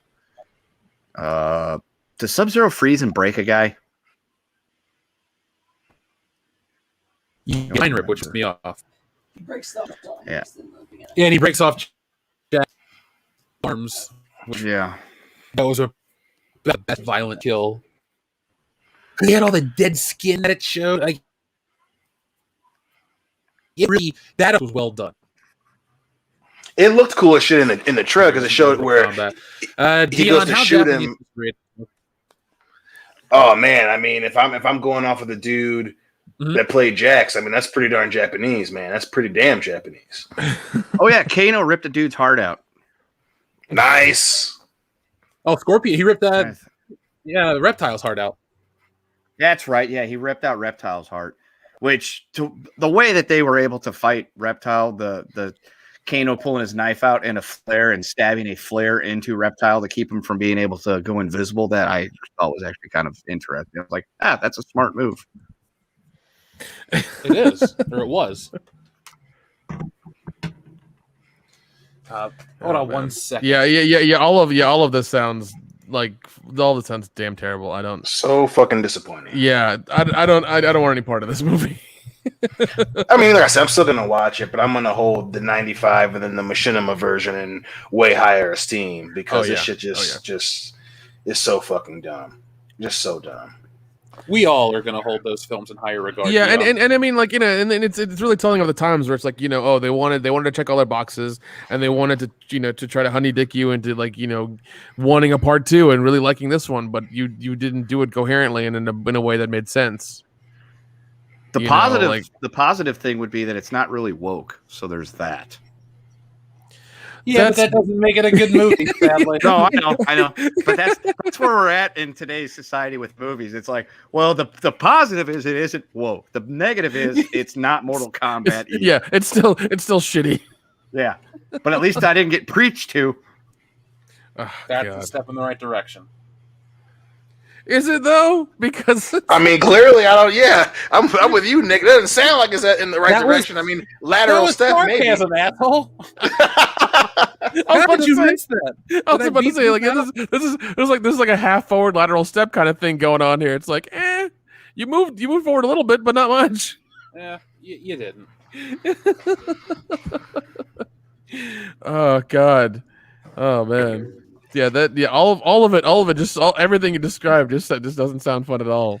Yeah, it was crappy, but at least it didn't get preached to. That's the official review from Yeah, that'll get on the Blu-ray and the 4K disc cover. Yeah. Oh, that should be the damn official review. Hey kids, do you like the Avengers? Yeah. Do you like Mortal Kombat? Yeah. Do you want to see Mortal Kombat characters play in Avengers? Yeah. Then you'll love this movie. It's a bit shit, but you don't get preached to. That's it. That's our official review. Oh my God. Yeah, great film that makes it, said no one ever. So let's check in with the audience. So, see, a lot of people are talking about Mortal Kombat should star the cast of Ghostbusters 2016. That might be a step in the right direction. I wouldn't mind just have seeing Mortal Kombat versus Ghostbusters 2016. That's what I mean, technically, Scorpion is a ghost, so he could just show up and just, you know, incinerate all of them. That works. I'll be fine with that. Be a great film. He needs like more. He needs like several of those fucking harpoon ropes to get Melissa McCarthy. He's like, why aren't you over here already? Get over here! God damn it! Son of a bitch! And then the end of the movie becomes a documentary about the evils of Japanese whaling. In the modern era. I mean, it is become a giant allegory. Oh my God. Oh God, we're so gonna cancel for that. Their body shaming her. They just call it the Killing Waters. Yeah. I feel dead on the inside too. So, oh my God, we all suffer in our own personal ways, guys. Yeah, we have an introductory commentary by the guy from Whale Wars. Oh God, and the director of Waterworld. So let's see what the audience is saying. Our buddy Breadman Productions says, found out my workplace was used in the movie Road to Perdition. Have you guys worked/lived near where a film was shot? For me, Man of Steel, Harry, and Tonto. Nice. Yeah, I live in Atlanta, man. Like, there's everything shot there. That's true. I think Spider-Man 3 just got done shooting there. Mm-hmm. I live down the street from campus of Michigan State, and obviously the scene in Batman vs Superman where they're at the museum is filmed on campus. Real Steel was filmed in Mason, Michigan, I think, which is close to me. And then the story of the Tooth Fairy is based in Lansing, Michigan. So there's that. Gran Torino was filmed right down the street from school. Yeah. Nice. Yep, that's right. That's right. One of there. The Korean girl, her family works where I work, or worked where I work. It's a small world. And every Thursday on the show, they're filming Fast and Furious outside of Jeff's apartment. Yeah, right. I do live in Los Angeles, so it's convenient. Yeah. Say the only I don't know of anything that's been for sure filmed in and around the area. There was a movie that came out back when, like 20 years ago, called Ride with the Devil, that starred Tobey Maguire, I think, and Skeet Ulrich. And one of my high school teachers was in it because he was an actor. And one of the kids that I had in a class that actually had a locker next to me was in it as an extra because it was about the Civil War in Missouri. So they filmed it in and around the area. So yeah, that's the closest connection I have to any movie. Is I had a locker next to a guy that was in a movie, and one of my teachers was in it. He had a speaking role and everything. Well, I'm gonna pick when I lived in Cincinnati to be fair, because out here it's like, oh, what did they film by where you live, Jeff? Star Jeff's Wars. got the cheat codes. Yeah. He's just going fucking Doom on us and putting in the God mode code. Well, I can. It's like if I go about 2 miles up the road that way, that's where the warehouses were, where they did all the special effects for the original film. So that's my favorite one.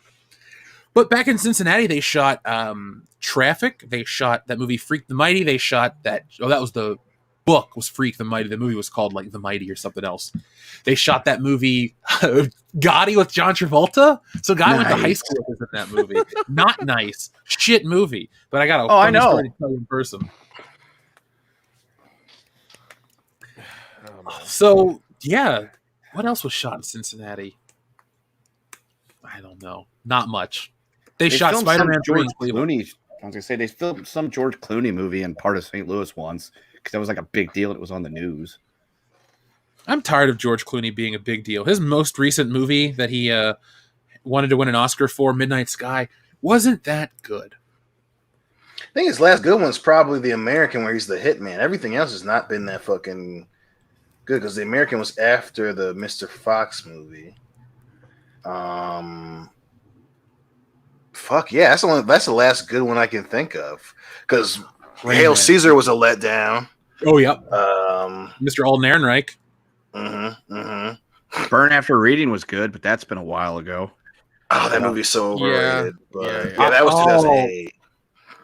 It's not overrated, Dion. It is. Breaking my heart again. Movie. It's okay. He's one of the best parts for sure.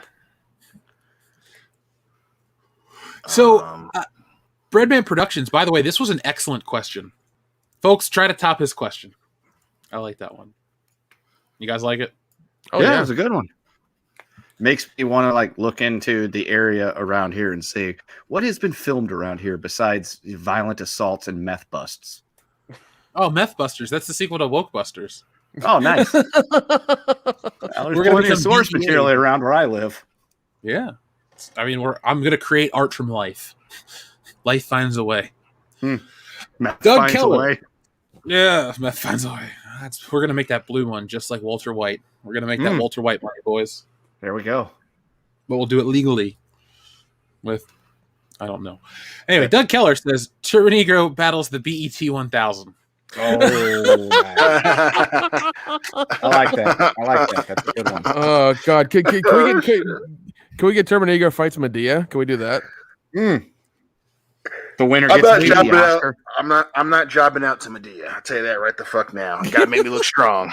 Medea's not going over me. I'll tell you that shit right the fuck now. I'm putting that in my contract. Gotta make me look strong against Medea.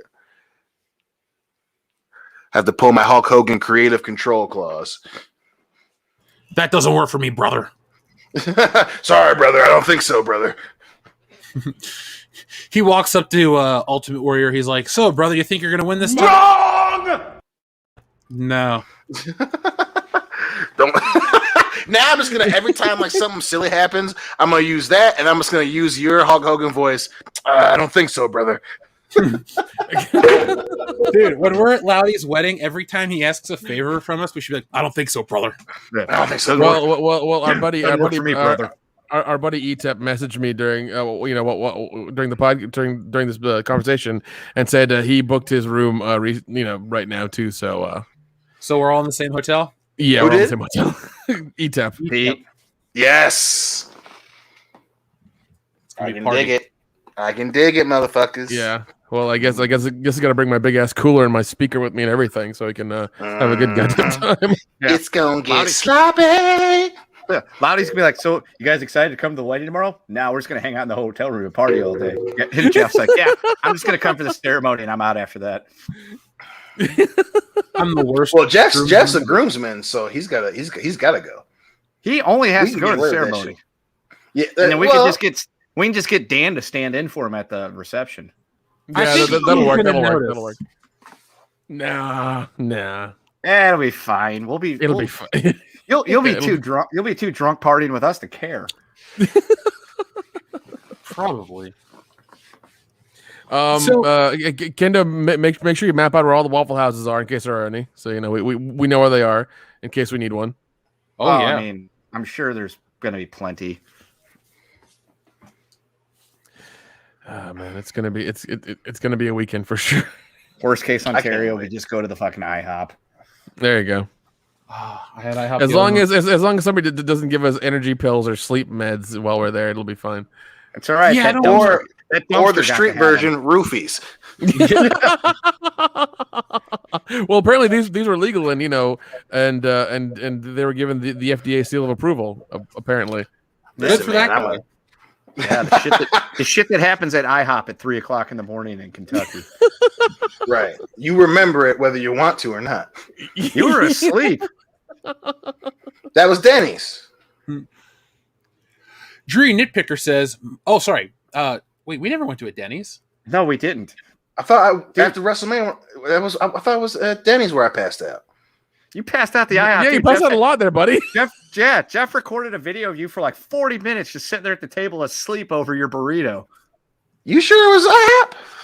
Yeah, because I was there. Dion, it was IHOP both times because Nick was there both times. In Florida, after WrestleMania, it was an IHOP because you got one of those bullshit cheeseburger omelets. And then in fucking Ohio, in Kentucky, it was IHOP because it was another one of those cheeseburger omelets. Yeah, and you passed out and I have a video of you sleeping. Yeah, but I'm not debating that I fell asleep. I'm debating that I thought it was at Denny's. I trust. I'm not saying y'all a bunch of lying sacks of Buffalo Jeff pieces of shit. I'm saying that you guys are fucking Buffalo sacks of misremembering because I thought it was Denny's. But Dion, when we have the choice between IHOP and Denny's, why would we go to a Denny's? Well, I mean, I don't judge pancake establishments. I think they're all about the same. They're clearly comfortable enough. I'm comfortable enough to take a nap there. So, yes, obviously it doesn't matter to me. Wow, dude, you can't generalize a pancake establishments there, buddy. What are you doing? Okay, they all have their distinct, different things that we all love about them. All right, come on. Don't worry, Georgia. I'm not putting Cracker Barrel in that conversation. Cracker Barrel is above the fold. Yeah, Cracker Barrel's the shit. I love Cracker Barrel. God, I could go for Cracker Barrel right the fuck now if it was open. I know.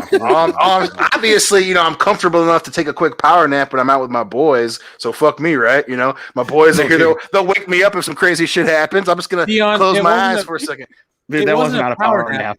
It was a mini coma. Yeah, it was. Like you were dead to the fucking world. Because you didn't wake up the next day until like 3 when Kenda was cooking up a smorgasbord for us. Yeah, he was out. He was out because you guys left at like 10:30, 11 o'clock. I got cleaned up, started cooking, and getting our St. Patty's Day meal together, and then I sat there and watched The Wire for like 2 or 3 hours until Dion finally stirred.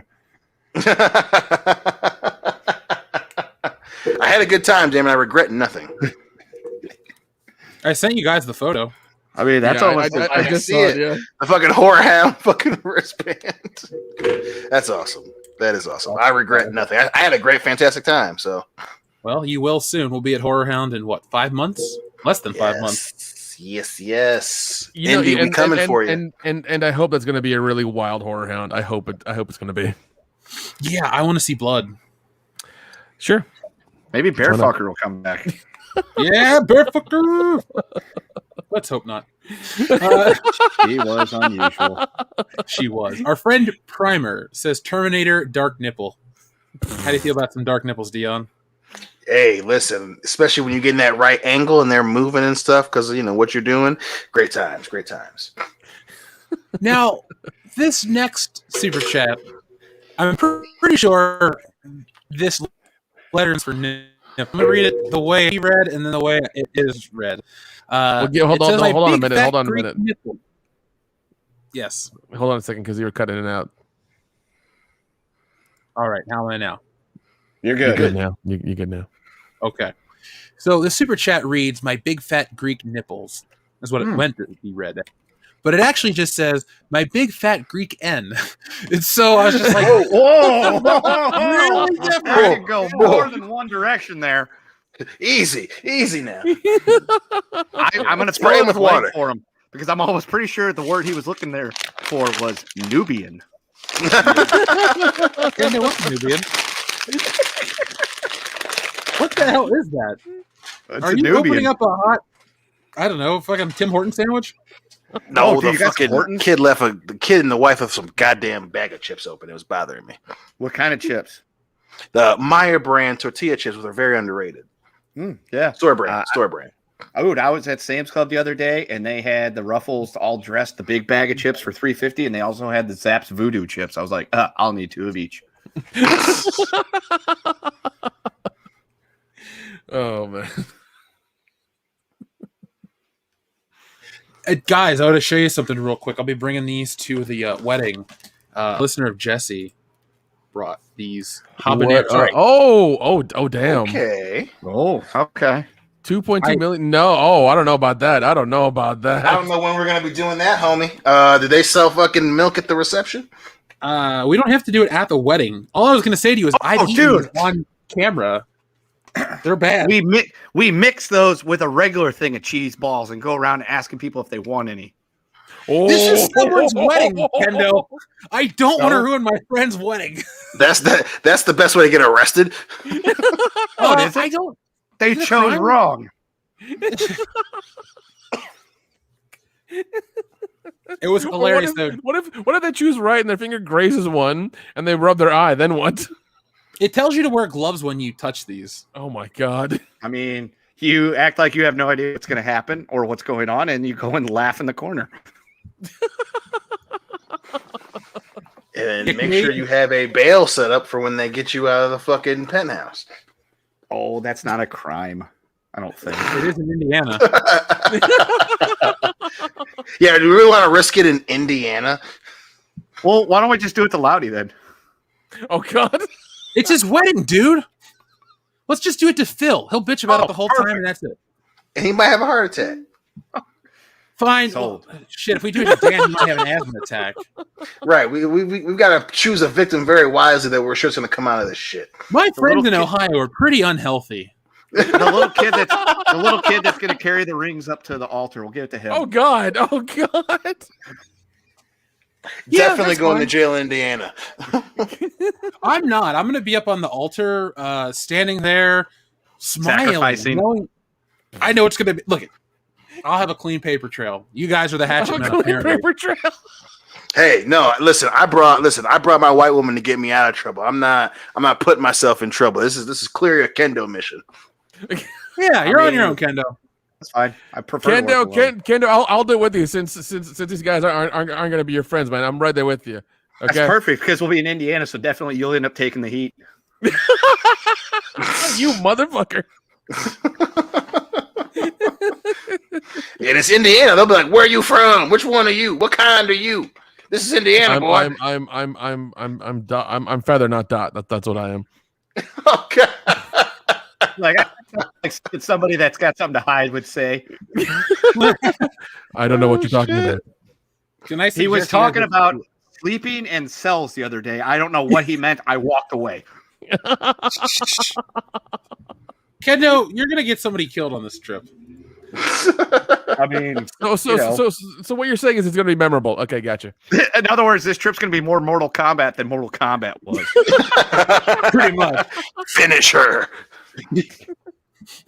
Now, our friend Black Lotus 30 says, that's not the regular Colossus. It's the new event storyline about the Hellfire Club Gala. It's supposed to span 12 issues. Just look at Iceman's costume. So, Black Lotus, I'm very relaxed that this isn't the regular Colossus because that would suck. Even the Colossus from Deadpool is awesome. So, let's not ruin that. At least the goodwill we have. All right. Wow, there's a lot of Mortal Kombat and nipple talk tonight, so let me get caught up.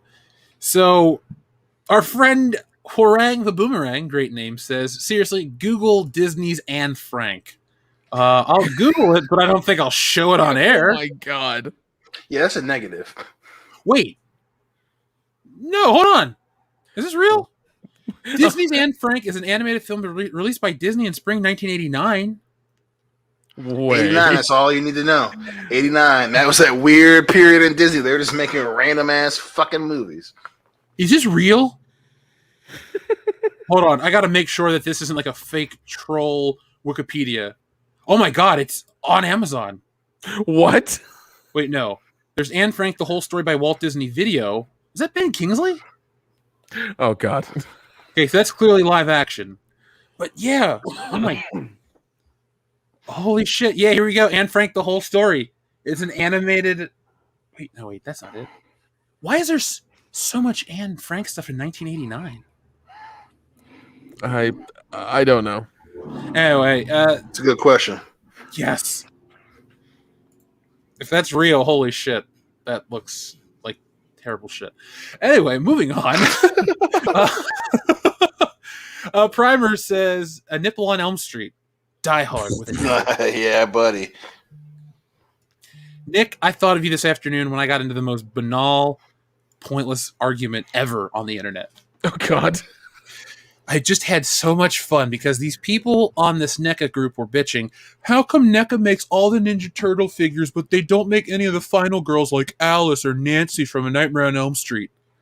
And this guy, and then the guy posts a picture of Randy Falk, the head of NECA, that goes, the reason we would never make those figures is because they wouldn't sell. There's no market demand. And this guy just goes, well, I don't think that's right because I like A Nightmare on Elm Street. And I'm like, the guy that runs the company is going to know who the fuck's going to sell versus you, the fan. And so I got into this long-standing argument with this shit.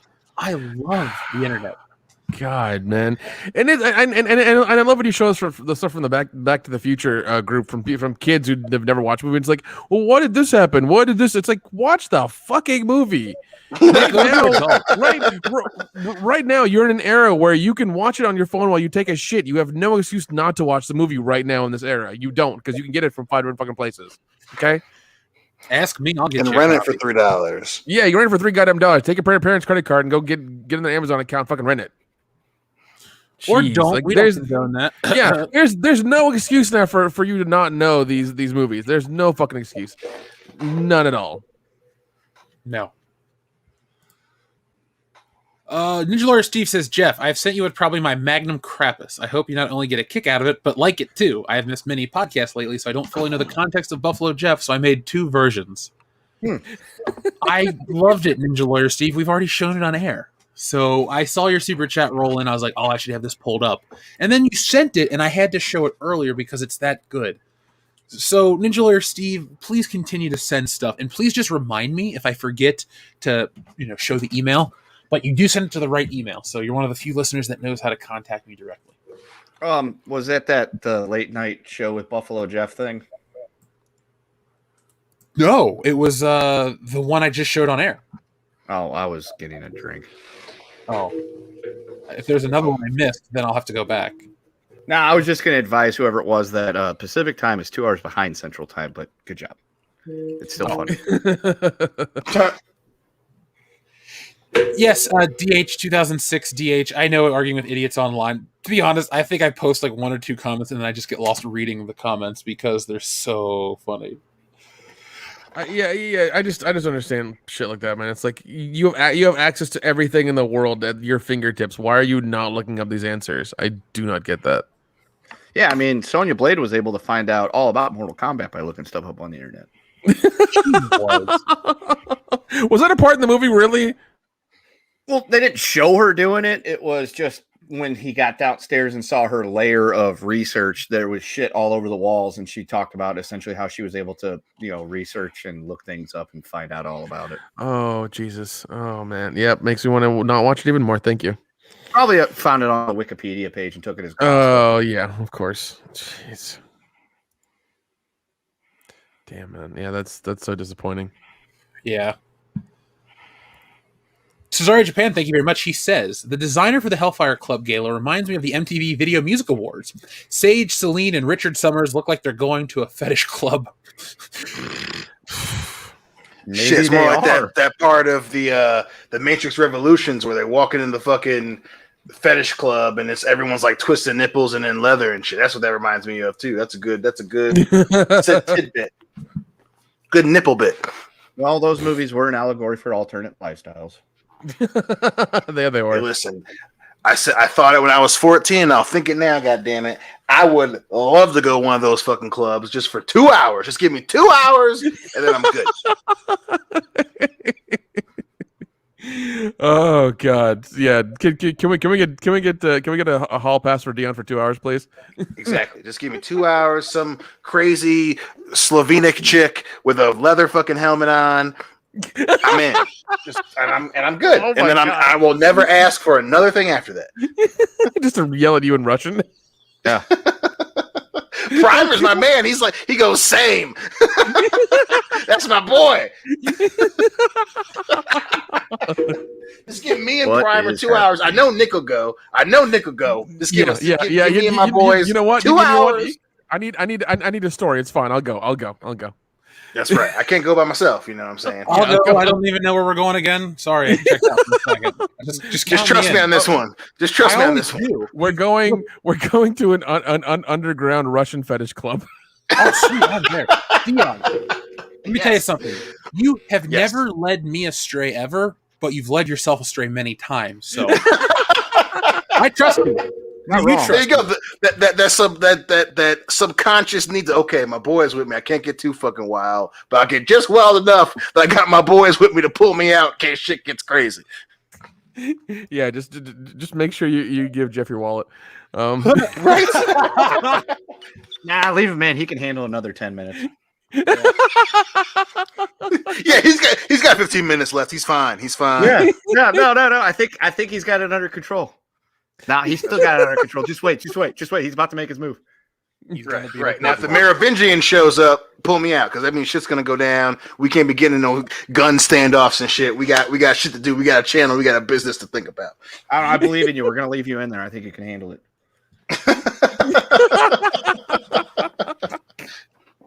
Guys, our friend Donald Camp has a request. He says, "Hey WCBS, I backed the book today, number 926. Thank you very much, Donald Camp." He says, "So can I get a Jamaram and a number 7?"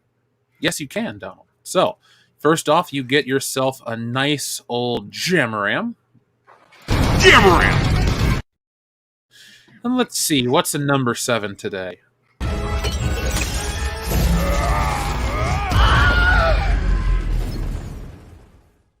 You got knocked the fuck out, man! I love that one. Oh, that Wilhelm scream makes it. It does. It really does. Oh my god! Not only did she knock her out of the rest of the movie, but knocked all the prospects out for Captain Marvel too. So thank you, Thanos. Thank you. Yeah, he really was the hero that we needed. His mission was just a little skewed. Oh man, I'd be like, look, I'll I take the support what trade-off. you're doing, provided you let me and my friends stay alive. Listen, Yeah, I'll take the fucking trade off, man. I'll take the trade off.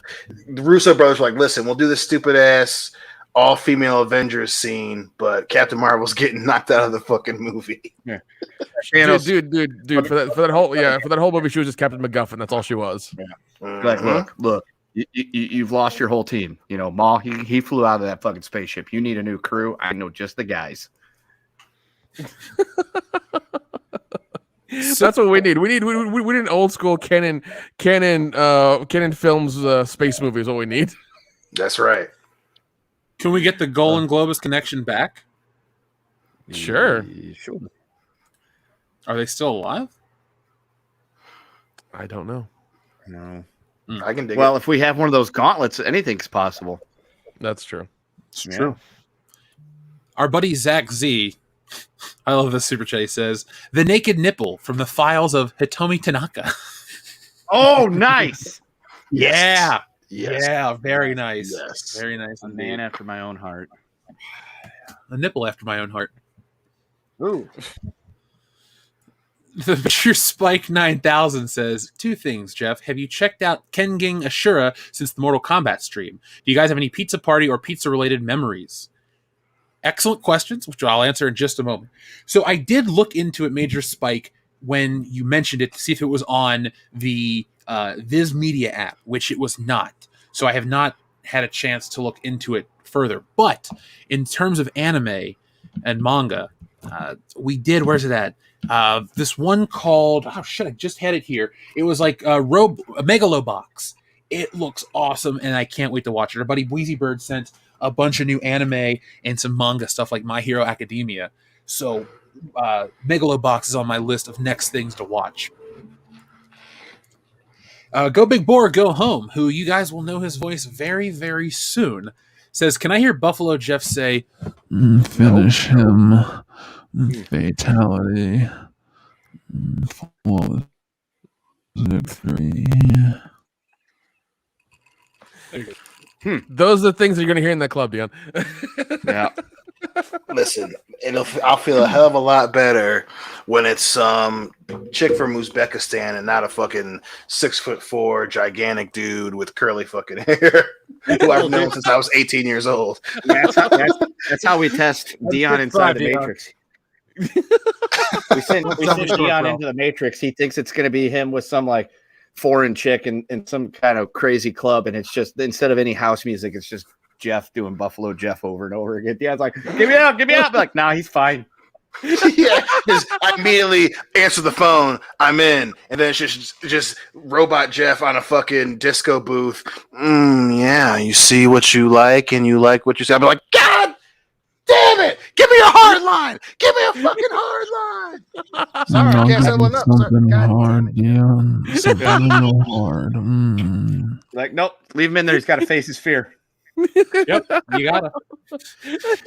This is the cave in Dagobah, bud. Oh my god. Your weapons will not need them. Yeah, you're in there till we can tell you to come out. Yeah, oh my god. Buffalo Jeff, bro. He's everywhere. My fucking Jedi trial is my best friend as a psycho killer. Great. This is good. This is so fun. Dion, are you gonna be scared? You will be. Yeah. Yes, you will be. Brian Babin, excuse me, says 2021 Mortal Kombat hot garbage, thumbs down. 1995 Mortal Kombat superior adaptation. I agree 100% with your assessment. Ninja Lawyer Steve says, it's over, Anakin. You've been enrolled in a timeshare. Oh, I love it. I fucking love it. Oh, dude. The one I want to make is I want to have the movie clip play. It's over, Anakin. And then he goes to say I, and it's like, this is so-and-so calling about your car's warranty. I love those. Yep. So much. Those memes are the best. Oh, you want to hear me having to troll customer service today? Hell yeah. Sure. So I found out Spectrum. I got a text message yesterday that says, your Spectrum service has been cut off. Pay this amount to get your service reinstated. And I thought, no, I don't have Spectrum service. Spectrum never stopped charging my dead grandma. What? Oh my god. For an entire year, they have been charging me a monthly rate after I had called to tell them that my grandma had died last year. Holy shit. They canceled the service. Crazy. And so that's not the funniest part of the story. But Kendo, what were you going to say? I'm sorry, I don't want to cut you off. See, this is the bullshit. They keep charging somebody that has passed away for over a year, but they can't run a goddamn line another quarter of a mile down the road. Good point. Another good point. So, Monkey Jeebus, the thing is, they had already been charging me for the year. I called to cancel and all that stuff. So now I have to provide a death certificate of my grandma to Spectrum Internet so I could get my refund. Yes, because people fake their deaths all the time to get out of paying for their damn internet, bill. That's fucking crazy. Yeah, that is fucking crazy. That was my day today. That is, god damn, that's horrible. But the best part of the story is the guy, Gustavo, was so fucking terrible at his job. Because after he told me in a very threatening manner how much I had to pay today or else I was never going to get my service back, I was like, hold on, Gustavo Oddflex. And I explained to him my situation. He goes, well, you have to take care of that some other way. I was like, can you just transfer me? He goes, no, I can't. I said, you can't or you won't. And he pauses for a moment. He goes, you could Google the number. I said, no, Gustavo. Whoa. Transfer me. I got into a yelling match with this guy. Jesse's next to me laughing her ass off. And he's like, can you give me your fucking manager? He goes, yeah, I can do that. And so he transfers me to his manager, who's an equally fuck of a manager. And I like told this guy off too. And I was like, just transfer me. And then I got the sweetest, nicest lady in the world, and everything's going to get taken care of. But yeah, isn't that a weird story? Yeah. That is so fucking crazy. I have always found too, whenever you're dealing with shit like that, the higher you escalate it, after you get past the first two, barriers, you always get a really nice lady on the other end that is more than willing to accommodate and help you out in any way possible. It's like the battle. It's essentially like a fight. Like you have to get past the first two shitty customer service people to get to like the good one. Yeah. That's just how it is in that stuff. Yeah, you constantly have to you just have to keep battling them until you get to that level, and then everything's fine. It's a game you have to play, and it's dumb. It is. Shadzar, I will look into it, but I don't think they're going to try to fight me on your grandma didn't die. No, she did, and I don't live there anymore. Right. I took care of my business. What the fuck? So what you should do is also offer not only that, you should tell them look, you've put me through all this mental anguish and bringing this back up. I have a lawyer, and that should fix it right there. Yeah, we'll call Keith. Yeah. Hey, could you send them a threatening letter? They're trying to besmirch my dead grandma and charge me a bill. Yes. Ain't And when they ask what we can do to satisfy this thing and make it all go away, say, run the goddamn Spectrum line another quarter of a mile down the road to Kendo's house. Yes, please. Please do that. We'll get right on it. So, Hammond of Texas. Come hither, Dion. This is the lotion doesn't gotta rub itself in. No, don't say rub. God damn, that was a good one. Thank you, Hammond of Texas. Yes. Oh, God. Bravo, sir. Because I feel Now- like that made Dion extra cringy. Now, I'm going to make you guys even more uncomfortable with a mental image. So, Primer sends in a super chat. Now, guys, close your eyes and make a mental image of the human nipplepede. No. Okay. Is that is that a bunch of nipples lined up together inside out, like a stack? Like a bunch of cups? Figure it out, Kendo. I'm trying. That's a difficult one. Yeah, it's wait, are they just lined up together, or are they popped into the backs of each other? I don't know. Yeah, that's an odd one. That's an odd one. Shadzar, it's not about wanting to get service from people that can't get it right. It's wanting to get internet service from anybody that isn't a hotspot through my phone. That isn't satellite internet, by the way. That stuff sucks. Well, yeah, unless you got that Musk Starlink stuff. Yeah, I don't think they have any of that around here. Well, the internet's not much better here, as you can hear. I mean, anything would be an upgrade at this point for me. Let's trade. I mean, I'm willing to possibly make that move. I mean, AT&T was coming the other direction. I don't know why they stopped. They got to pay that spokesperson lady so much money, so... Well, they should just send her out here to finish running the line a quarter mile. Yeah, that'd be awesome. Stops a quarter of a mile that way. AT&T stops a quarter of a mile that way. It's like, come on, somebody's got to fill in the gap. You'd like that, wouldn't you? Yes, I would like to have a goddamn internet line. I would like that too, because that would make our Twitch gaming so much easier. I know. I would spend so much time on Twitch because it's like I'd be doing nothing. I'm like, you know what? I'm just going to continue to my career mode on NHL, and people can watch me skate around, score a hat trick, and fight all the game.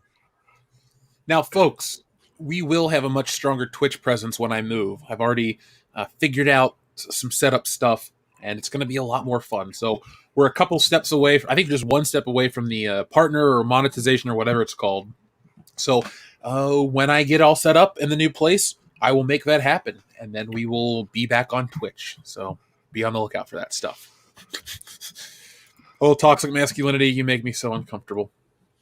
He says Buffalo Jeff will fill in your gap. I mean, if he can run an internet line a quarter of a mile, then sure. Well, at least we can all run a quarter of a mile. That's the important part. Yes, we can. Brett Cohen, thank you very much. He says, I imagine Buffalo Jeff as part bad boy, bubbly, part Leatherface with a sprinkle of Ziggy Stardust. That is an amazing combination. That's very, very. I don't know what to do with that. I mean, there's so many layers to that one. Yeah. Ninja Lawyer Steve says, figures out my dumbass would get the time wrong. Well, that's a week's worth of work in the crapper. ...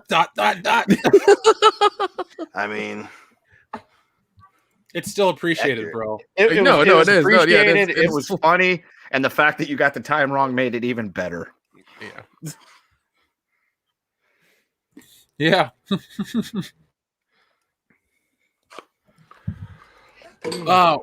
Up next, we have Ninja Lawyer Steve. We just read that one. I can't read.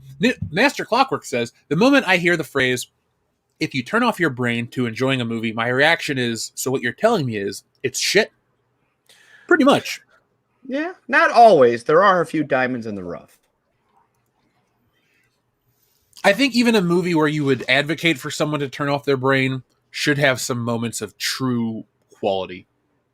Oh, of course. Yeah. I mean, you can't just, be like, oh, turn off your brain, it'll be fine. Like, I'm not going to do that for every movie and just get to at that point, every movie is, I guess will be okay if I did that. But no, I mean, all of them are that way. I think it depends on the movie because, like, I can throw like one of the MCU movies on and just say I'm just turning off my brain for 2 hours to watch this, and it doesn't make it not good. It's just one of those. I don't want to think about anything. I just want to relax, and I want to pay attention to nothing but what's going on the screen right now, and I don't want to think about it and just enjoy what I'm watching. Now, Master Clockwork, though, does make an interesting point. I do think if you have to preface a movie, it's probably not that good. So I will preface Samurai Cop. Yeah, it's shit, but you'll laugh. Right. I'm telling you in the preface, it's garbage. Right. It's like The Room. It's like, this is not a good movie, but it is so entertaining. Then, that's right there. It's like, do you have 5 fucking minutes? No, you don't have 5 fucking minutes, but you should watch this movie.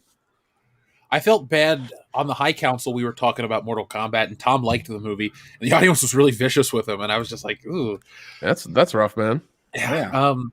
There's nothing wrong with him liking it. That's the thing I enjoy. No. Same here. I don't have any problem liking. I don't have any problem with anybody liking it. That's fine. But like everything you've told me personally sounds to me like I'm not going to like it, and nor am I going to give it any time or any brain power at all because it sounded all horrible. If you like it, cool, man. Whatever you find entertainment, that's fine. I mean, same with anything we talk about that we shit on. Yeah, that's cool. But that's whatever, man. Do what you got to do. It's what makes the world go round. If I'm being honest. Because that's a conversation. If I went, I loved this movie, and we just go back and forth, it was great. When everything's great, nothing is. But if one guy goes, I liked this movie, and I go, I didn't like this movie. Why? Because these characters. What about those characters? That's a fun conversation, and we might actually come to a new understanding at the end. Plus, I mean, when we shit on the movies, whether it's this movie or Star Wars or anything like that, we explain why. We don't just say, oh, it sucks and it's stupid and you're an asshole for liking it. You're a piece of shit. I hate you for having a different opinion. It's like, no, it's like, we tell you why we don't like it. I mean, we don't all like the same movies in this group. We happen to like a lot of the same movies, but there's some that one of us likes and the other one doesn't. Yeah, exactly. I wonder who's in that one. I mean, it depends on the movie, really. Yeah. Dion hates The Mist. That's true. That's a great movie. I better not be. Cool it over there. George Bush doesn't care about black people. What are you going to do about that? That's the truth, bro. You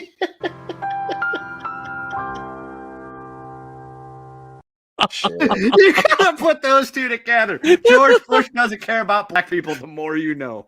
I could just do that if you'd like. The problem is there's people that are tuned into our channel that are probably only 18 years old. Like, who the hell's George Bush? And why doesn't he care about black people? And you just made them really mad all of a sudden. I mean, I get it. I'm equally angry that he doesn't care about black people. He should. Did you hear about the outrage at the Oscars that Ma Rainey's Black Bottom didn't get Chadwick Boseman a Best Oscar win, but Anthony Hopkins got it, and everyone's all uppity? Listen, the fact that it was down another 58% in viewership, that gave me all the laugh that I needed. What was it? What was it? When we did it last year, it was like around 20 million or less. This year, it was under 10. Yep, it dropped 58% this year. Yeah, and I was just like, that is fucking hilarious. Well, I walked into work on Monday, and one of the guys said something of, he was like, how'd your show go last night? I was like, from what I remember, we had a lot of fun and something or another. He goes, man, that sucks. They didn't give Chadwick Boseman the Oscar. I mean, they should have given it to him. I mean, he died and everything. I was like, that's not what that award is for. That's not why you. I was like, you're missing the point. They're not supposed to just arbitrarily give out the awards, to score points. I mean, they do, but in this case, I don't think they had that in mind. Right. Plus, they would have they were kind of, caught in a bad way there. So if they don't give it to him and they give it to, Anthony Hopkins because they found it was a superior performance, they are shit on for not giving it to Chadwick Boseman. If they turn around and give it to him and it's because, a sympathy thing, then people are going to be like, oh, so that kind of just sucks the merit out of him winning a Best Actor award. They just gave it to him just because. So it's one of those, damned if you do, damned if you don't type things. I don't think I watched any of the movies that were nominated for anything this year, so I had no, dog in any fight. No, I've looked at the stats. I had them pulled up earlier, and I was looking at them. I was like, I've heard of these movies, but I've never seen any of them, and none of them came up anywhere last year. So, I don't know. Like Nomadland or whatever it was like the best picture, and I'm like, I didn't even hear of it before 2 hours ago. I mean, I've heard about it here and there. I know. Like every time I turn on Hulu, it's on there.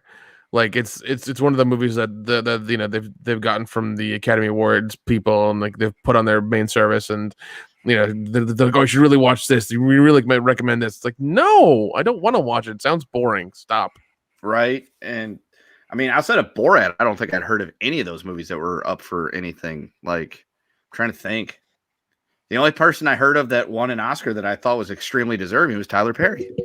Fuck you.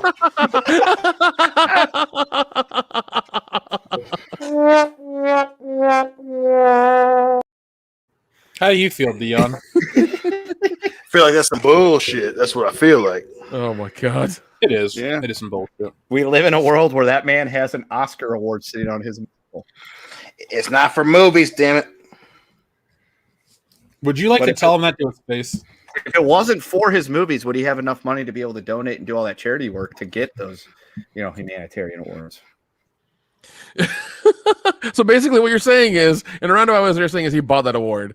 In a roundabout way, it's because of his movies he still has won that award. Oh, God. Do you guys think it's racist that Buffalo Jeff doesn't care about French people? No. I French do. aren't a race, it's a nationality. So messed up, bro. I think Buffalo Jeff cares about no people. Yeah, because to him, they all taste the same. Yeah. That doesn't. Unlike Freddy Krueger, who thinks, black women taste different, Buffalo Jeff is an equal opportunity center. Yeah. Dark meat. Yeah. Buffalo Jeff is essentially Cthulhu. No lives matter. They're all equally worthless. There you go. All equally tasty. Yeah, there you go. TLJ Screwjob, 300, Rise of a Nipple. Lena Headey's nipple.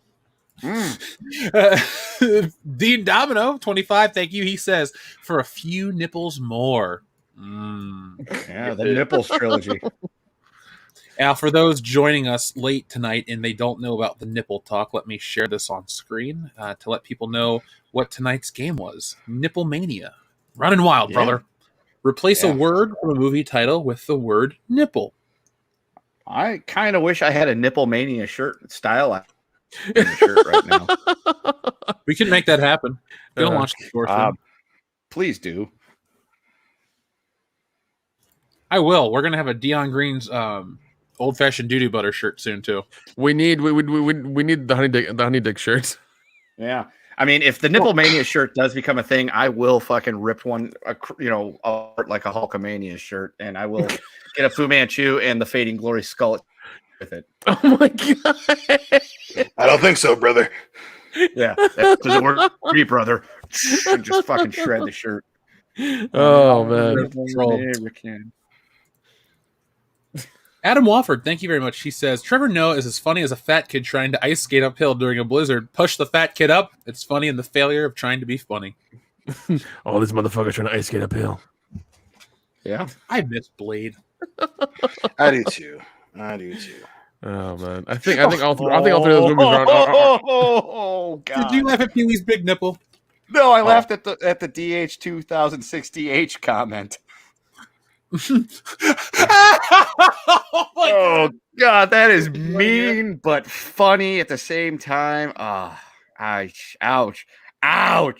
Anthony Hopkins to Chadwick Boseman. It's over, Chadwick. I'm still alive. That's God. DH 2060H in the chat. That's fucking mean.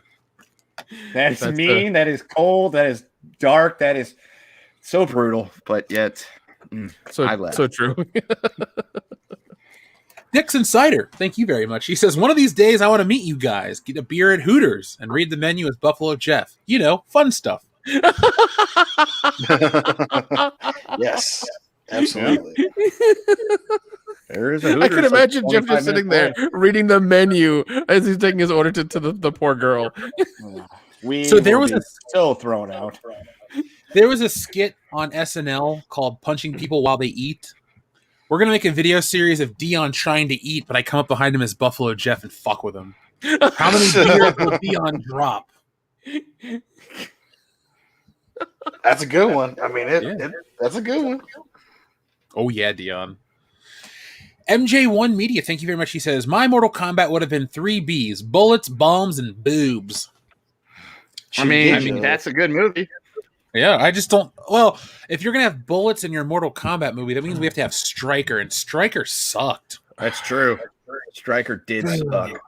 You know, if Andy Sedaris is still alive, he would make an amazing Mortal Kombat movie. But if we have bombs, that means we get to have Cyrax, and he was okay. Was he, though? I mean, Mortal Kombat Annihilation was absolute dog shit. No, I'm not talking... I'm talking about, like, the video game version of Cyrax. Oh, fair enough. So when you think of Mortal Kombat, do you think of characters that are just wearing like a windbreaker shirt and a fucking holster? No, that's Stryker. How lame this character looks for Mortal Kombat.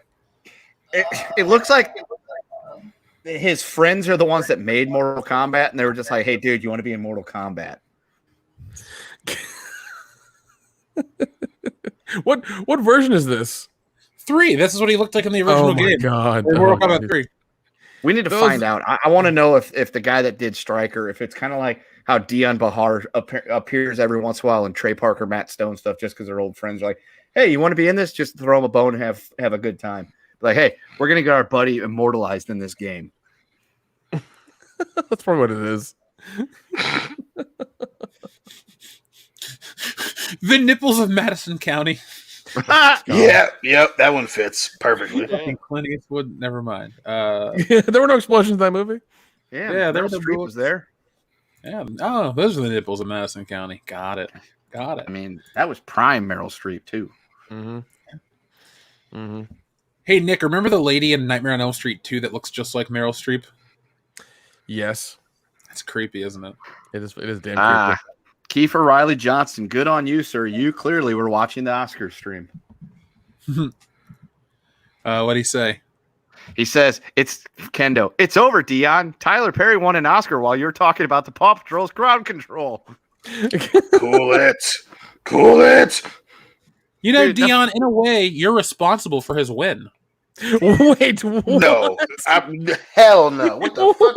What you talking about? Had you stayed vigilant and held the course, you would have stopped him. What you mean stay vigilant? Don't you be trying to make it sound like I was watching his movies.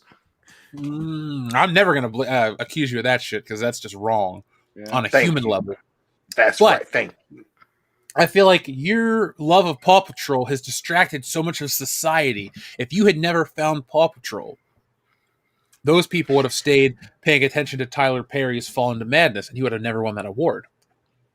Yeah, so I feel like I'm being blamed for things that are out of my control here, and I don't like it.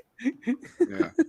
Folks that didn't tune in on Sunday, they missed out because for a while there, the comments on YouTube were disabled because we were marked as like safe for children or something like that. So while Jeff was fixing that, we had like a 15-minute discussion about Paw Patrol. It was like, oh, we're child friendly content. What do we know that's child friendly? And somehow it got brought to Paw Patrol. So Dion sat there talking for several minutes, explaining which each person or each dog in Paw Patrol, who they are and what they are. And the common thread was no matter what dog they are trained in crowd control.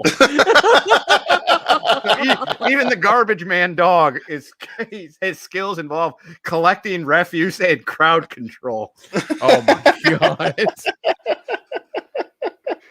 I was like, man, no wonder they wanted to cancel this show. Oh shit, that's so good. That is so good. Are you going to movie summer, Dion?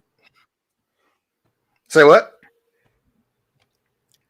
Are you going to go see the Paw Patrol movie this summer, Dion? Yeah. We already fucking said that we're going to take the boys to see it for nostalgia for them, and I'm just like, oh fuck, shit. So we'll see. I kind of want you to wait because I want to go. I mean, hey, we'll make it happen. It'll be we can do a channel event for it. You and I can just get drunk and then go to the theater. We've done it before.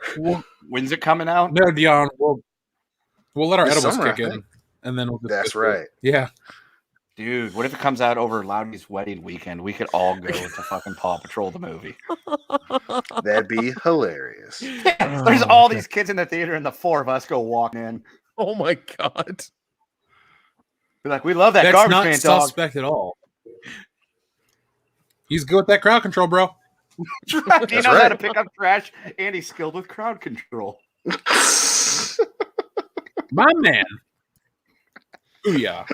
Doug Keller says Nobody is a better film. I really want to see Nobody starring Bob Odenkirk. It looks fun. Dude. Nick was singing its praises. Christopher Lloyd kills Russian gangsters with a shotgun. That's what I'm going to say.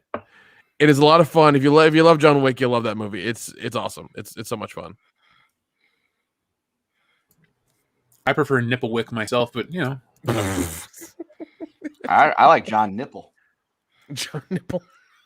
How about Born on the 4th of Nipple? No, Natural born nipples. Oh my god. I was like, Born on the 4th Nipple. What is he? Scaramanga's brother? What's going on there?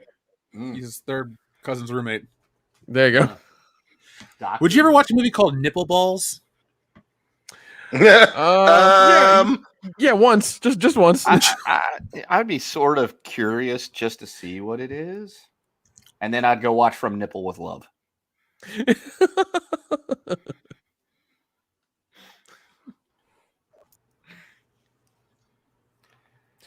There you go. So yeah, Chris Clyde. Okay. Oh, jeez. I was like, where'd Jeff go? Back to crowd control. Yeah, that's my default thing. Every time Jeff cuts out, we just start talking about crowd control. We're sending a very scary message to the audience. They're like, oh man, these guys are big fans of crowd control. They're trained in the art of the podcast and crowd control. Oh, God.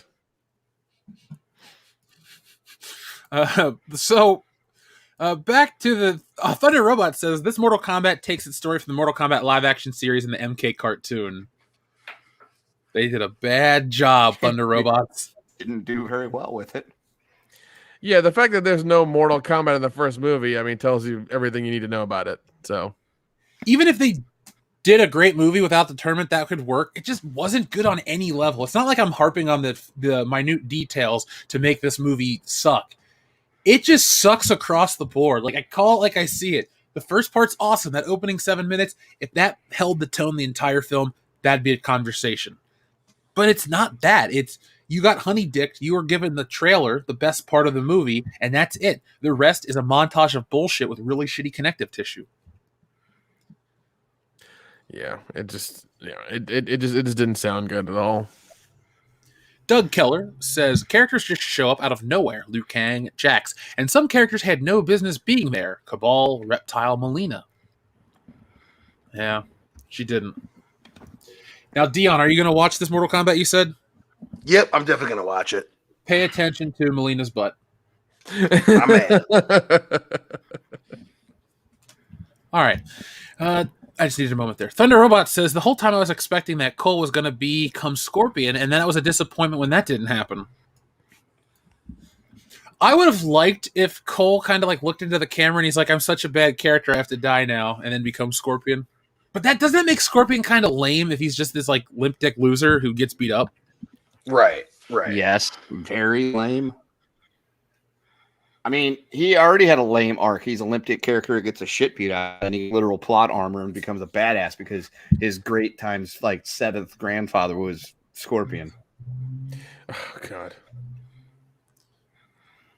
Well, the lie detector determined that was a lie. We should.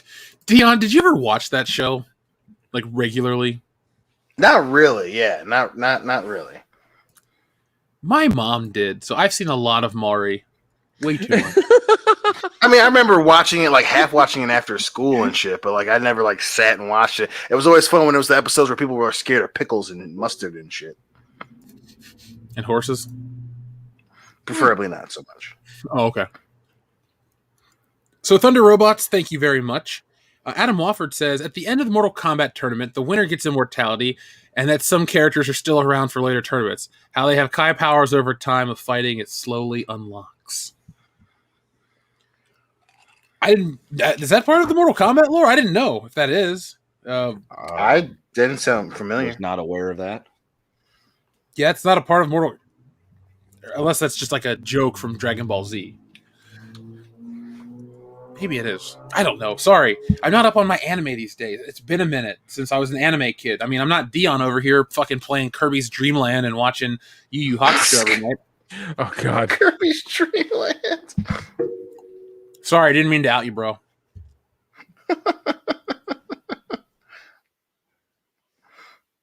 Did you buy Hillary that new Pokemon Snap yet? No, not yet. I think she said she's gonna buy it. So I was like, fine, save me some money. Buy it for your damn self. Well, there you go. And when you're done buying yourself, go fuck yourself. And when you're done fucking yourself, That's right. Need that transcript on a sweatshirt. we're so nice. Anyway, we're going to talk about one more super chat, and then we're going to talk about one more topic. Thank you, though, Adam Wofford. Doug Keller says Mortal Kombat 2021 had some bad shaky cam action scenes. It did. It had a couple that really took me out of it. And they weren't, again, besides those shaky cam shots too, the other cinematography wasn't visually interesting. You had this you had Raiden's castle or whatever the hell you're going to call it, Raiden's temple, but you shot it so closely. Everything felt so tight and claustrophobic. The old Mortal Kombat, when they go to those halls, like Shang Tsung's hall, and he has the table with Goro and all that, that felt like a world. It had the statues and all this shit. This movie just felt like, I don't know, a cheap attraction at like a carnival. It just didn't have any richness to it. Now, just wanted to ask you guys this briefly. Have you guys heard about LeVar Burton cancel culture? Not LeVar Burton for what? No, they're not after LeVar Burton. He doesn't believe in cancel culture. He thinks it's called consequence culture and that people deserve what's happening.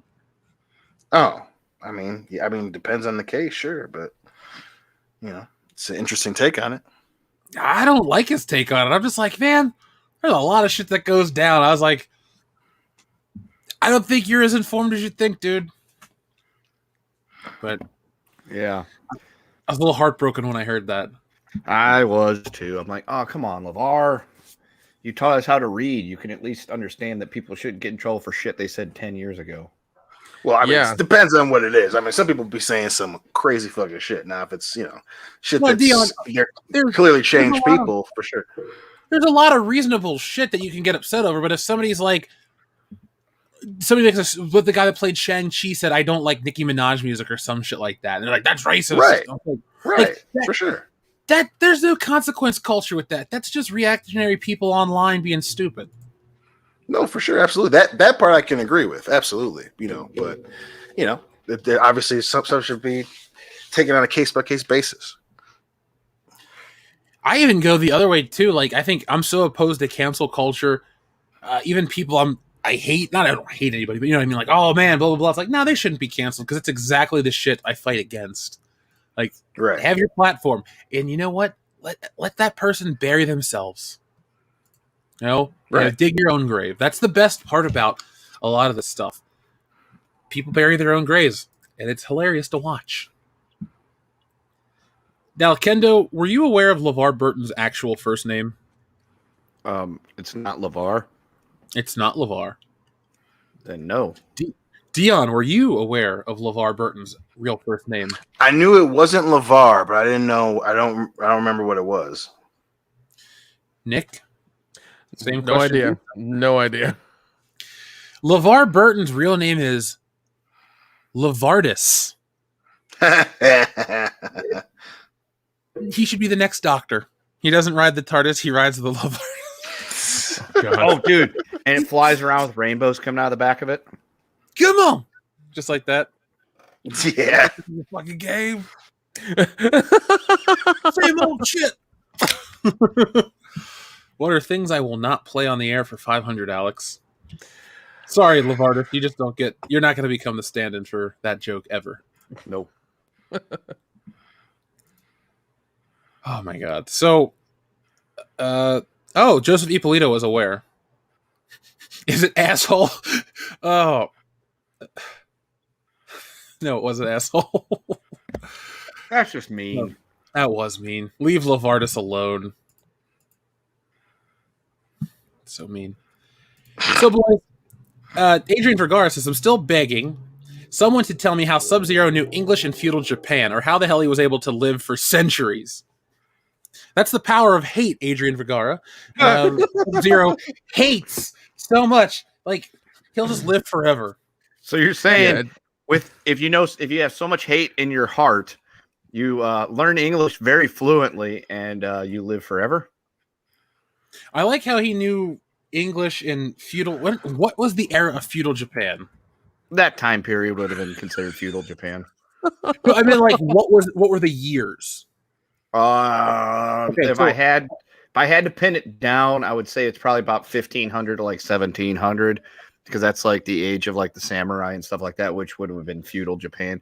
The time, I mean, the years might be different, but I would say, if I had to guess, I would say 1500 to 1700, 1600s for sure. So you have the end close. It does end in 1603, but it starts in 1185. So I understand the point where, how is he speaking a language that isn't going to be that version of the language? There are a lot of anachronisms, excuse me. That's the word. It's an anachronistic moment. So I understand the complaint. I don't think it's trivial, because you watch something and you're like, how does that happen? And it takes you out. It breaks the illusion. It just reeks of someone not doing their homework. I just assumed that he was speaking not in Japanese and cutting in and out of Japanese just to fuck with Scorpion. Probably. But that's just me. Fun fact, though, when we're talking about being able to go back in time and speak the language, I was actually curious about this one time, and I looked it up. If, as a modern English speaker, we could go back to about the year 1200 or so before, people wouldn't understand, and we wouldn't be able to understand what they were saying. We wouldn't be able to pick it all up because there are word changes and things like that. But if you went back like 1300 England, you'd be able to have enough, understanding and speaking to get along. I've always wondered that. This is good to know. One of those things. It was one of those things that it just came to me one night. I was watching something on TV, and it was something about history or something like that. And I was like, I wonder how far back in time I could go, because, language is always evolving and stuff, and still be able to understand exactly what there was being said. I think I was watching Robin Hood Men in Tights, actually. Well, and here's another fun fact for you. Out of four of us, you'd be the only one to be able to go back in time. Yeah, that's a true story. Yeah. I would be able to be landed back into the area of kings and feudalism in Great Britain. And while they'd look at me semi-sideways because I spoke funny and I dressed a little bit different, I wouldn't immediately be captured. Yep. Yeah, we'd all be hung, and you'd be fine. Now, here's a question. I don't even know those assholes.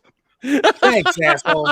We got you back this far. Now you can't get back to the future without us, so that's fine. I'll just find myself a nice little maiden and ruin history. because of course it would change like some timeline where the guy that invents the light bulb is never born or some shit like that. We all live in darkness for eternity. What a great world. What a great world. Thunder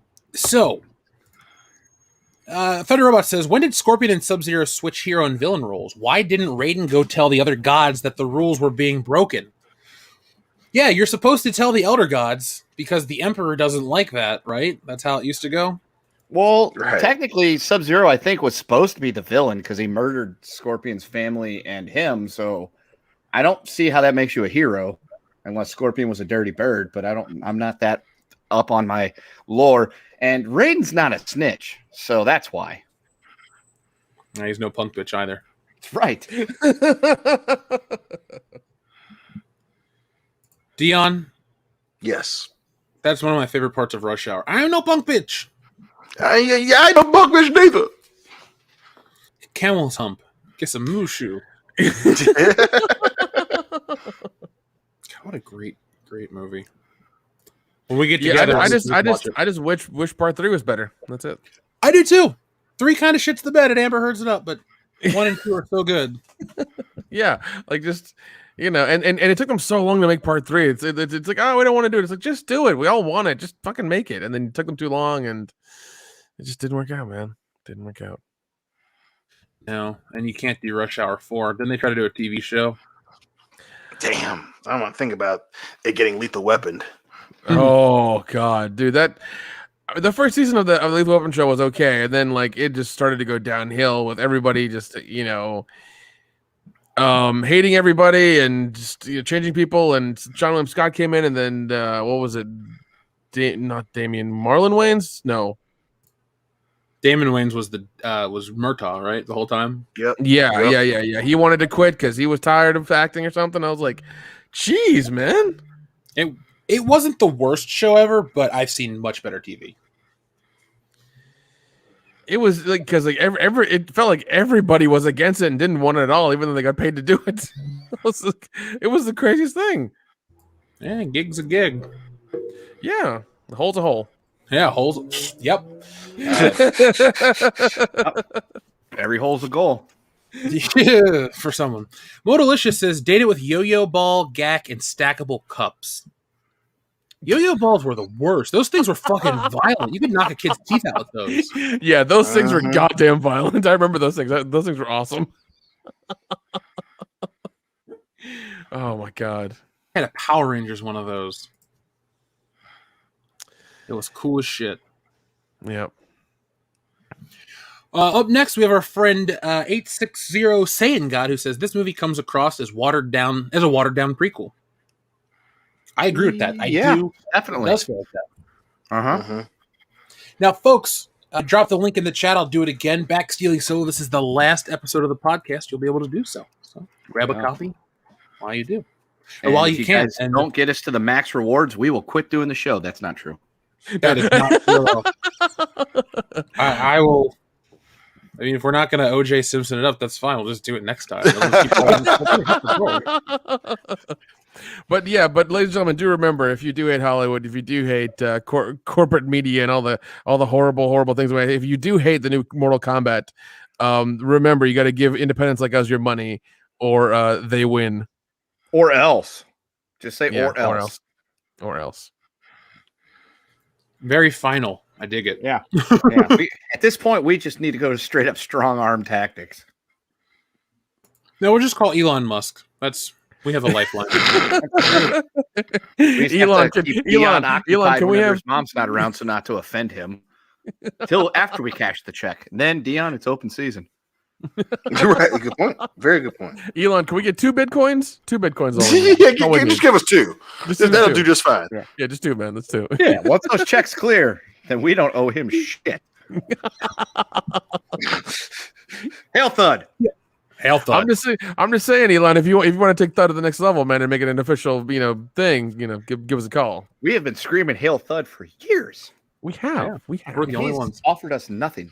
DLJ Screwjob says, Johnny Cage. I know who that is. I clapped. I sighed. I was like, oh God, really? This is how Now, 860 saying God makes a great point. He says Raiden is searching for champions of Earth. He isn't protecting them from being killed off. He isn't training them. Raiden fails as a protector of Earth. Yeah, Crystal Lambert wouldn't allow that to happen. No, sir. No, sir. No, he's a much better. Almost called him Sun God. Yeah. No.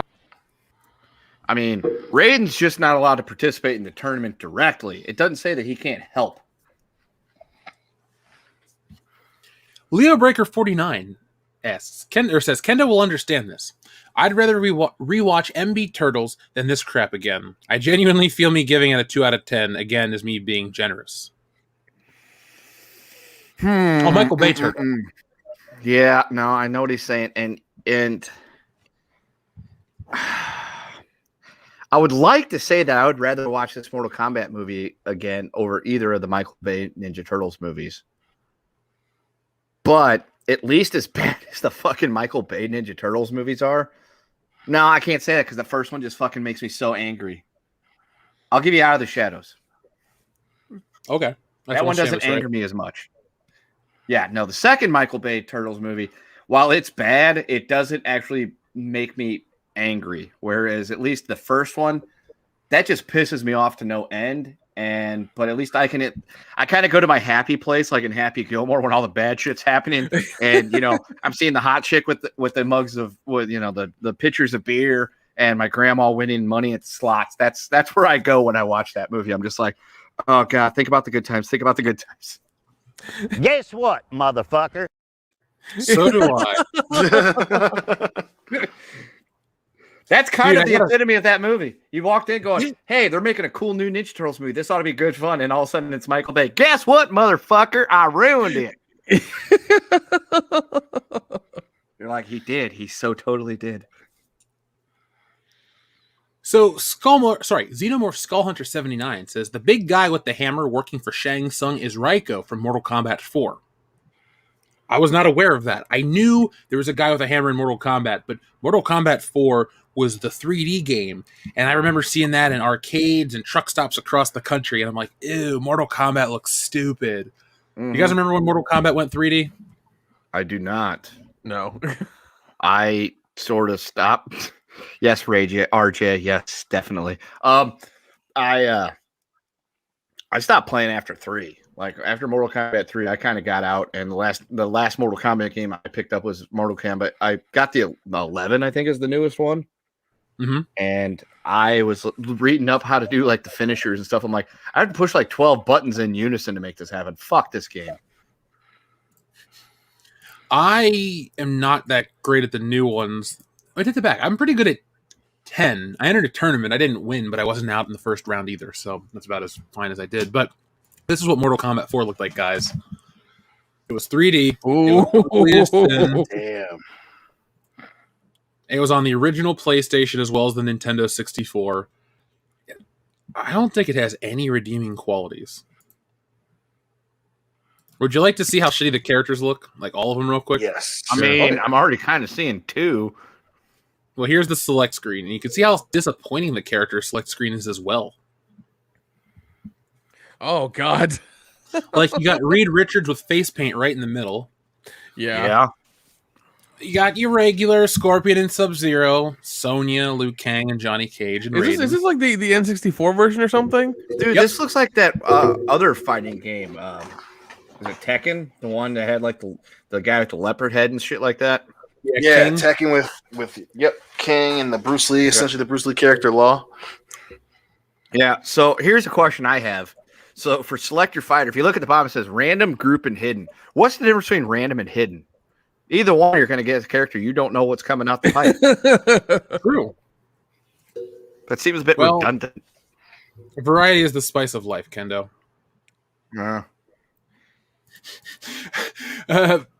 Modalicious says, we already read that one. Thank you very much, Modalicious, about the DOA versus Mortal Kombat 2021. Terminator Joe says, did they forget Sub-Zero isn't 200 years old? And Sub-Zero only works with Shang Tsung on the orders of the Grand Master of the Lin Kuei. I think they did forget a lot about Sub-Zero. They did forget a lot about that, but he does say that in the movie, something about, for the Lin Kuei. when he goes to kill Scorpion, I think the first time. Yeah, so that is slightly mentioned.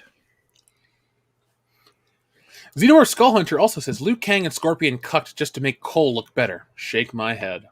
Jeez. They do suck in comparison. Liu Kang should be the shit. He is the guy. I never once was like, yeah, Liu Kang sucks. Let's change it up. He is a direct descendant of a winner of the Mortal Kombat tournament for Earth. I think the last time they won it or something like that. So he's the good guy. He's the best one they got. That's why in the first game he doesn't actually have an actual fatality move because he's the good guy. You don't want him to be going around just arbitrarily killing people. But then in the second game or the third game, is it the one where he does the bestiality that he fucking turns into a dragon and eats you? Oh, that's number 2, yeah. Yeah. So he's changed his ways.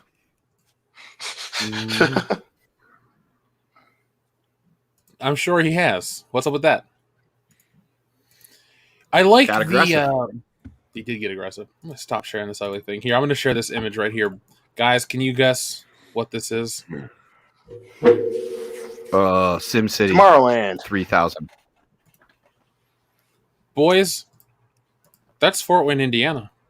Oh, okay. What? That's Fort Wayne, It looks Indiana. a lot different than I thought. It's very pixelated. Yep. I've driven through there. That doesn't look familiar. Doesn't look that nice. Yeah, that's a super nice picture that somebody's put together of Fort Wayne, Indiana. Yeah. Yeah, that actually looks like a decent little city. I always thought Fort Wayne was kind of like a hole in the wall. So here's what it actually looks like downtown. Because I've been there. It is a hole in the wall. They have a nice Wendy's. Well, that's good. I mean, you can always get, you can't argue with a good Wendy's. That sounds good. A good Baconator with some lettuce. Oh, dude. Okay, yeah. Wendy's is very good. If I got to get a fast food burger, Wendy's is on the list. No, yeah, they never disappoint. No. Anyway, Fort Wayne, Indiana. Fuck you. Let's move on with the show.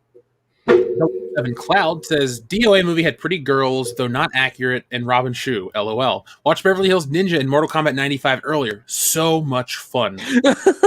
Yeah. The DOA games were a lot of fun too because they had very large bouncy breasts. Oh yeah, and that's and apparently and apparently those made Nina Sarkeesian real mad. Yeah, dude. That Dead or Alive volleyball game, like the beach volleyball game that was like on the original Xbox and like PlayStation 2 before porn on demand was a thing, that got me through a lot of days.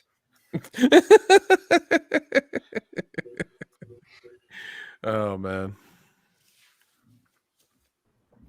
I had Dead or Alive, not beach volleyball for the Xbox 360. I wasn't interesting or a perv, sorry. Oh. Doug Keller. Leslie Jones' fatality is showing her nudes to the opponent and their head explodes. Hey, folks, for the rest of tonight's show, do us a favor. Send us in best celebrity fatalities or world-class bullshitters or fandom menace or Comicsgate people fatalities. Come up with, God damn. Do your worst. That just anytime Leslie Jones and her nudes get brought up, that always just reminds me back in the old days before I was on the show when you guys did the episode and it was about Leslie Jones's nudes and the title card was a picture of Leslie Jones with a total dirt face on it and it just said you want to see my nudes. Oh, I made that title card. I know. Oh my God. And I remember when that thing came out, I was laughing my fucking ass off. I was like, oh, God, I can't wait to listen to the podcast tonight when I get home from work. I'm glad we didn't disappoint. No, you never did. And now I are one. It's crazy. It's a very surreal experience. Primer. Amber Heard, Amy Schumer, and Brie Larson will star in the all-female reboot of Mortal Kombat. It'll be called Mortal Kombat.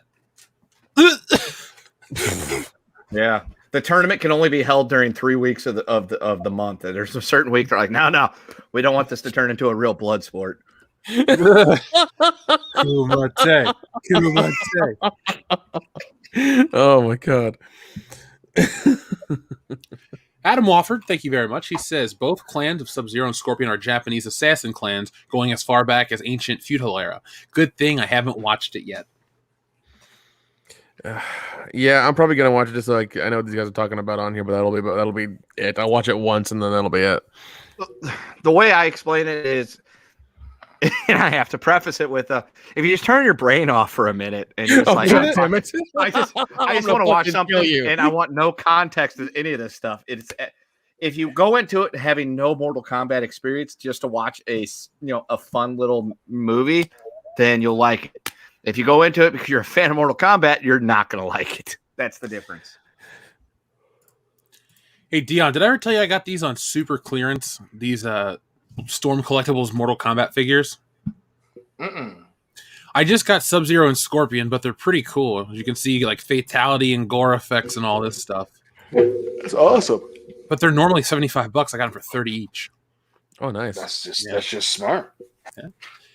So let's close it out, guys. So we got a few more left. Xenomorph Skullhunter79 says Melissa McCarthy wins fatality.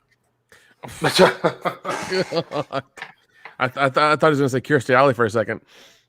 It's another fatality.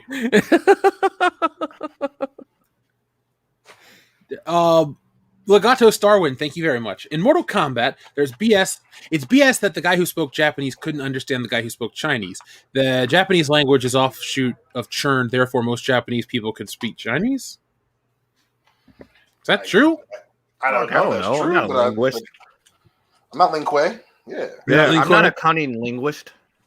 And I'm not a master debater either. Not anymore. Can linguists speak cunning?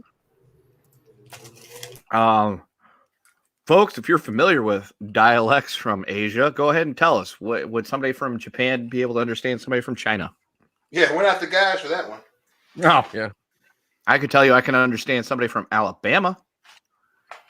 Or Mississippi.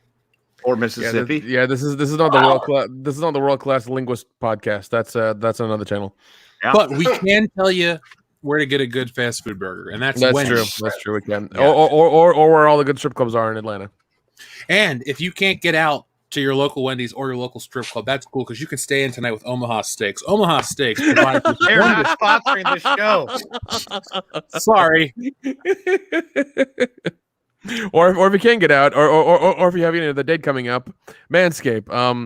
They're not sponsoring the show. I know. But if your dick's real hard because you took Blue Chew, oh god, they're not sponsoring the show. No. Folks, get us some sponsors. Yeah, let's tweet them. Let them know they should be paying us money to say silly shit on the internet. Yeah, they should. Buy ball soap. So Xenomorph Skullhunter79 says, fuck that Sasquatch soap guy. Xenomorph Skullhunter79 says, Shang Tsung is afraid to take Buffalo Jeff's soul. Well, joke's on him. Buffalo Jeff has no soul. Well, no, Buffalo Jeff has taken many souls. Listen, that's why. Buffalo Jeff is mine. Keep your outworld ass on the other side of the fucking galaxy, son. Buffalo Jeff is only interested in one soul, and he's got to pay the troll toll to get that boy's hole. Yeah. Yes. Wait, did you say boy's hole? No, it's soul. No, it sounds like you're saying hole. No, boy's soul. That reminds me. I watched a video this morning from a channel that I like to watch, and it was about the day that the Always Sunny really took off. And I'm like, I need to show this to the boys, and I forgot to send it to you. I will do it after we get off the air. Perfect. I'd love to watch it. It's still one of my favorite shows. Yes. SH0008, thank you. He says, let Buffalo Jeff dress up in leather for Dion. That's Dion. It's going to get even more awkward because the joke's on you. Buffalo Jeff is always dressed in leather. Human leather. I don't like that. Oh, God. Dion Starling. That's his name now. Huh? DS. You're the Nintendo DS, Dion. Modalicious says, holy shit, have you seen the new Marvel concepts? Yes, we have actually, Modalicious. They look like fashion models that resemble Marvel, like those damn pattern moms bought at Walmart. Oh, God. The Colossus, what do the kids say? The drip is real or whatever? I'm old, right? Holy shit, you sounded old after saying that shit. Yeah, I know, right? I'm over here worried about other shit like wrestling. I didn't know. Brett Hall is who taught me what that word drip meant. See, because I had no idea what drip meant. And then when he flipped off that kid at the Stanley Cup Finals or whatever, there was Brett Hall was wearing a shirt of himself giving the finger to the other team, and it said Ric Flair drip. And I'm like, what the fuck does that even mean? I had to look that up. Now I understand. Wow. Thank God for Urban Dictionary. Yeah, and Brett Hall. Yeah, and Ric Flair. Woo! But yes, Modalicious, we have seen those, and we discussed those a little earlier in the show. I guess, was it Sunfire was the only one I thought looked kind of cool. I'm not interested, as I've learned, thankfully, through the show tonight, that is not regular mainline Colossus. And if you're an X-Men fan like I am, folks, I have found the best way to deal with modern X-Men is to just not. Go back, read Chris Claremont and John Byrne X-Men. Just read all the Claremont X-Men. He's a great writer. He's out there still. Show some respect. But pick up that stuff, and you know what? They like to merchandise the old X-Men, so it's like it doesn't even exist. If you don't want to read the new Marvel, don't. Just go get some shit from the secondhand store. Don't help out Disney. The original versions of comic book heroes are usually the best versions. When Wolverine was a man, that's when I cared. Runs with Phantoms says, "Hail, brothers and sisters, under booty." I always want to be under booty. That's the dream. Mm-hmm. Yeah. Now, we have an important super chat from an important listener. Okay.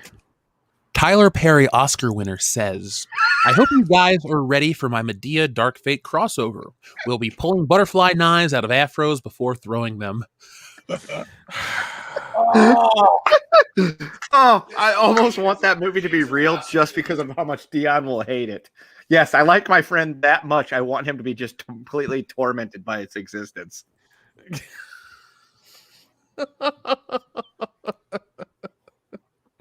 Primer. Oh my God. Thank you very much. I like this super chat. He says, "Jeff, are you sure your grandma wasn't just watching Bob Ross and Wheel of Fortune in the afterlife?" If my grandma was watching TV in the afterlife, she'd be watching Family Feud and Golden Girls. One of my favorite grandma memories is, I don't know, maybe 10 or 15 years ago, she's talking about the Golden Girls. She's like, "Yeah, they finally stopped showing new episodes." And I was like, "Grandma, I didn't have the nerve to tell her they stopped showing in like 1993. Yeah. I mean, That's like, yeah, that's not a bad afterlife, though. If like you're spending it hanging out all day watching Family Feud, Golden Girls, Bob Ross. I mean, and Price is Right, especially Bob Barker. Price is Right. That's pretty. That's a pretty good afterlife. It's way better than what we're gonna get. Mm-hmm. We'll get Fat Drew Carey again. Yeah, Oh, that's hell. You have to you get to watch The Price is Right on repeat, but it's only Drew Carey. It's like, damn it. Did you see Drew Carey kind of gain the weight back because of COVID? No, it's weird. He looks like Santa Claus. I know he turned really white, not like skin tone, but like hair, facial hair, and stuff like that. Like he like went away one day with brown hair and came back and it was like nothing but like just pure white snow on his head. It's like, whoa, Drew, what happened? So we had a super chat that was a request to look up this image. So let me pull up the image. Oh God. It says, "Jeff, look up the Spider Horse from D&D from Walford." There you go. Okay. Well, shit. Fuck. Yeah, that makes me Spider Horse. uncomfortable. Spider Horse. I don't like that at all. Say next. Negative.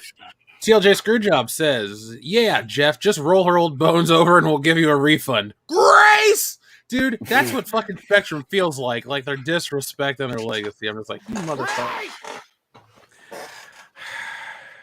God. TLJ Screwjob, thank you again. The Mad Leprechaun, great name. Mortal Kombat 2021 at least is better than Mortal Kombat Annihilation. Is it though? Yeah, I actually have asked myself that question 3 times this week.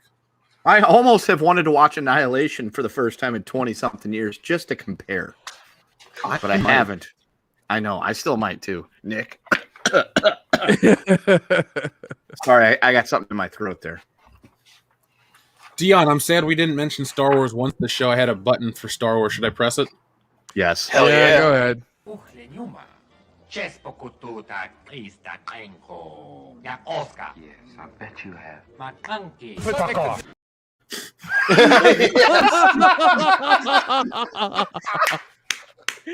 Oh God. Thank you. I Eric. miss him being in our basement. God Yeah, damn it, folks. Jeff, I love you. Me too, man. It goes both ways. That wants to freeze on me as I say that. Did it come through clearly at all? That was so fucking brilliant.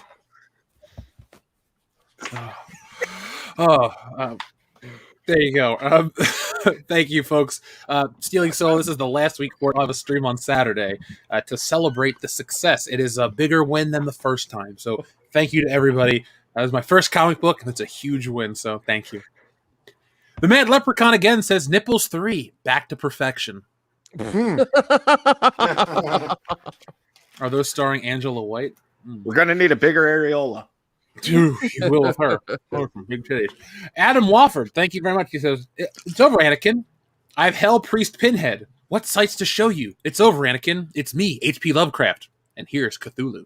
Oh, going super dark. Super dark. That would be game over. Yeah. Or like, well, you could say, it's over, Anakin. Crying is such good suffering. Ooh, I like that one. Yeah. So our friend Primer, again, thank you very much. He says, new crispy pretzel chicken fries at Burger King. Crispy, crunchy pretzel outside. Tender, juicy white meat. Chicken inside. New crispy pretzel chicken fries. Only at Burger King. Still going. Okay, cool. I had to read the commercial, Dion. I read what the teleprompter says. Okay, Ron Burgundy. Yeah. Go fuck yourself, San Diego. do they serve whales' vaginas at Burger King? They do. It's a very German-infused Burger King experience. It's wonderful. It's the extra large fillet of fish. Oh, yeah. You're going to need a lot of tartar sauce. Oh, God. Runs with Phantoms. Excellent title with a nipple. 12 years a nipple. What was it every year after that? Oh, a mistake. I don't know. Drea Nitpicker says, favorite nip size. I like a good double D with a silver dollar nip size. Don't judge me, Buffalo Jeff. I won't, because you have good taste in tits. So there you go. Yeah, I just said that on the air. Fuck it. There's nothing wrong with that. Yeah, we all like a good double D. Leo Breaker 49. The champions getting their life prolonged and retaining their strength with every victory is a part of the lore. It's why Goro lived for so long as he did. Oh, okay. Thank you, Leo Breaker, as well as Adam Wofford. I apologize. I wasn't aware. I thought it was because he had extra arms. Yeah, I thought it's because he was just ornery. He's got all them teeth and no toothbrush. He's got all those arms and no deodorant. That's why Goro was so angry. Oh, my God. Yeah, he gives himself 3 strangers a week. Oh, my God. Wouldn't you? Oh, yeah. He'd be like, what charm am I going to use today? We're going to go with number 2. There's got to be some kind of Goro female, right? Goro-Lina or something? Gorana? Huh. Gyna? I'm trying to picture that You're right going to now. keep going, Jeff. Just keep going. Does she have 4 boobs to go with the forearms? She'll have 6 tits like that lady in Return of the Jedi. Ah, yes. The one in Jabba's palace. Yeah. Okay. Yarna. Uh-huh. It's a lot of tits. Dude, I know we talk about the Rose Tico figures and all those, but Yarna from the Saga collection from like 2008, that toy sat on the shelf for 5 years at full price at Toys R Us and never moved. It was the fat lady from Return of the Jedi, and I would watch every other toy come in and come out, and not Yarna. She stayed there. I don't know. I think they got rid of her during a reset for The Force Awakens. So that might be the worst Star Wars figure to ever see a retail. I wonder if you can find it on eBay for like $3. You'd have to think that a female Goro would have 4 tits, though. So you got 1 for each hand. Yes, I'm still stuck on this. Good. So is Cole. So we also have our buddy Legato Starwin with some clarification. It says feudal Japan was 1200 to 1500. The 1600s to 1700 is referred to as the Meiji era, and the Meiji era was Japan's industrial revolution. The more you know. Yeah. Go Big Boar Go Home says party boob. That is all. Also, Dion rocks. Hey, I can dig it. Yes, Sean Firefart. We'll be talking very soon, buddy. Now that Stealing Solo has blown past its goal. By the way, folks, thank you. We have new backers. We've continued to move up. Where are we at? Yeah, wow. Okay. Yeah, so we're at 53,540 and 859 backers. So 40 more backers, and you'll get the Gary Ewok magnet, and many more backers still possible for the thirsty listener if you want to get the Anna magnet, and her as the Slave Leia costume. So if you don't get it as a magnet, you can get it as a trading card. Pick up a set of the trading cards and get that guaranteed. So 2 more days, folks. Come back Saturday. Help us close that out. Huge success. Want to thank everybody, and I'm super excited to get you guys Stealing Solo, the Fandom Menace Edition. And then on to the SJW trading cards. Guys, I sat down and worked on those today and yesterday.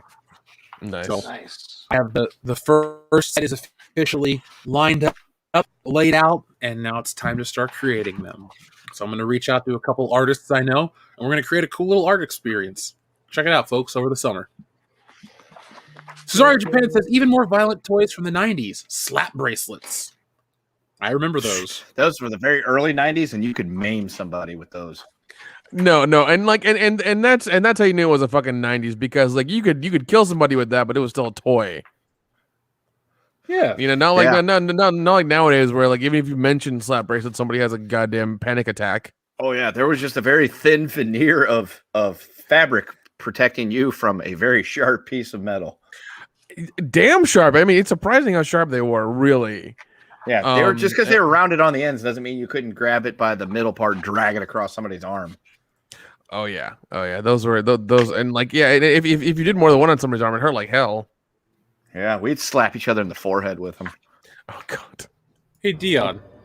Yes, sir. It's over, Jarek. Shinnok is dead. The good guys won. Lord. You're coming What the back fuck with is me. that?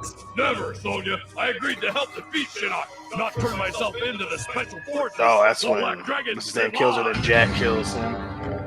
Then the body died movement is hilarious. You're the last I one, like how Jarek. they made her pants like black but red in the middle to accentuate the crack in her ass to say, Come look, in, Major look, Briggs. boys, This is look at her Lieutenant Sonya butt, Blake. and damn, those are humongous knockers. This is Major Briggs. Come in. Sonya, this is Jax. Are you there?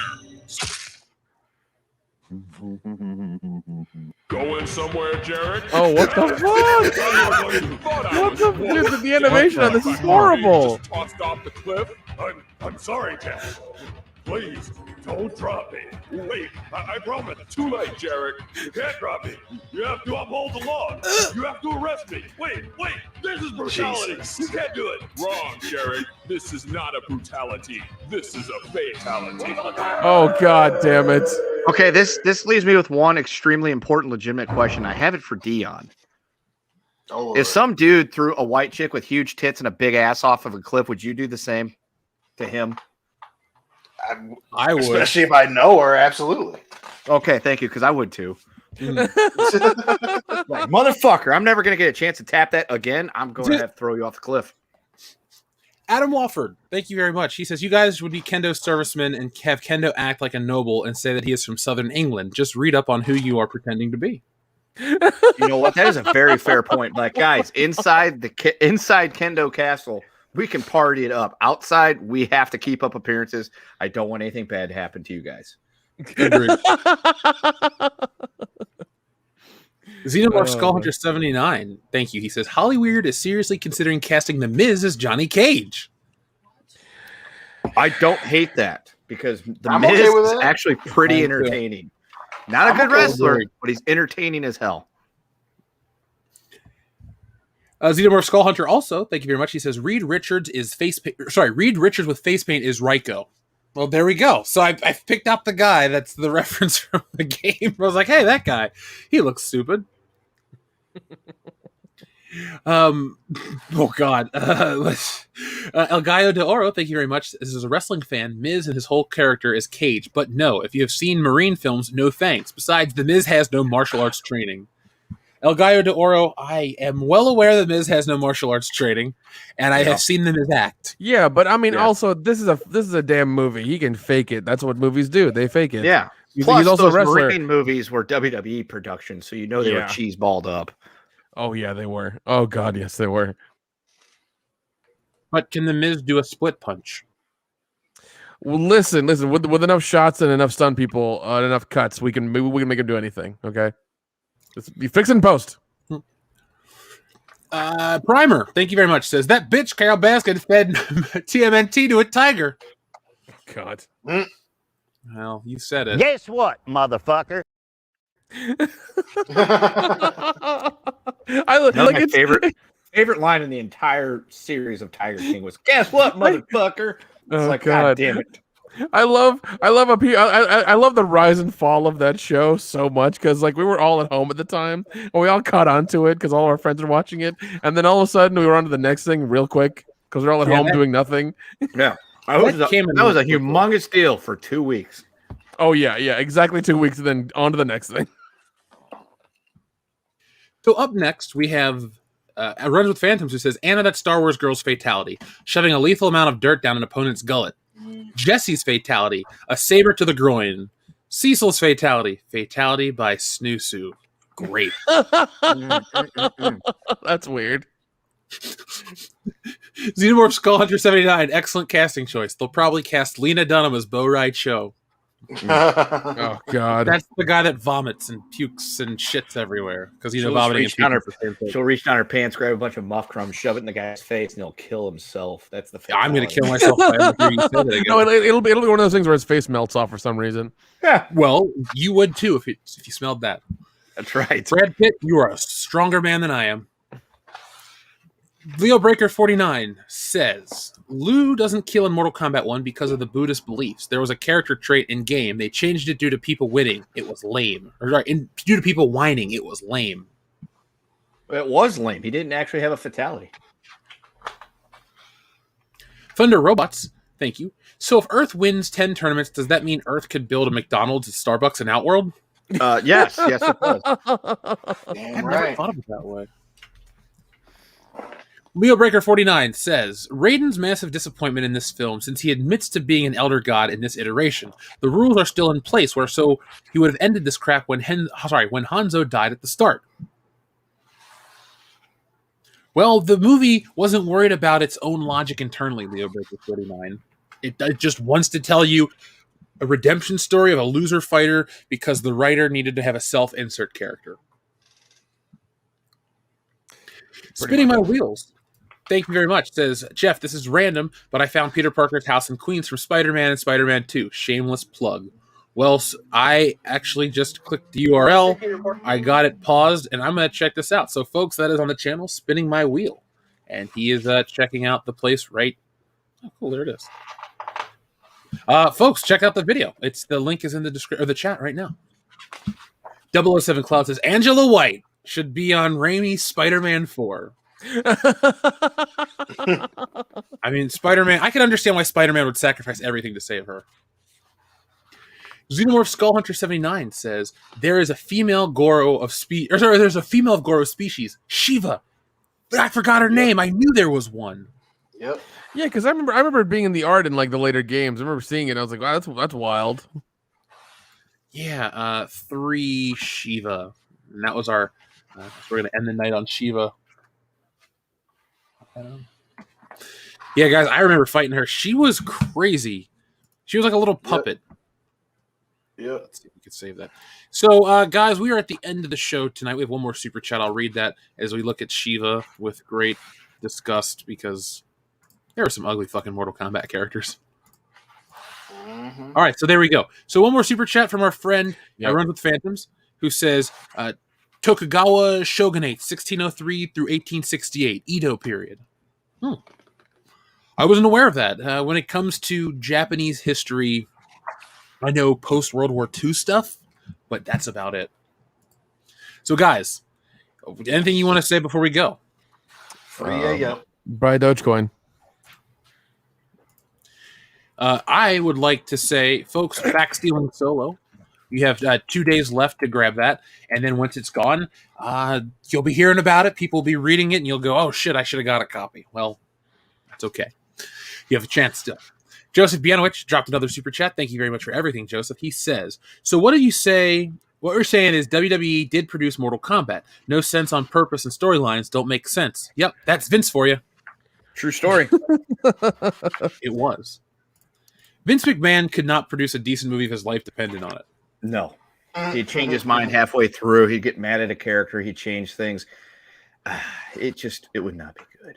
Well, this is why he gave his whole franchise to the cock, you know, and they're now butchering all of wrestling history. So I think it was more about the glorious pursuit of money.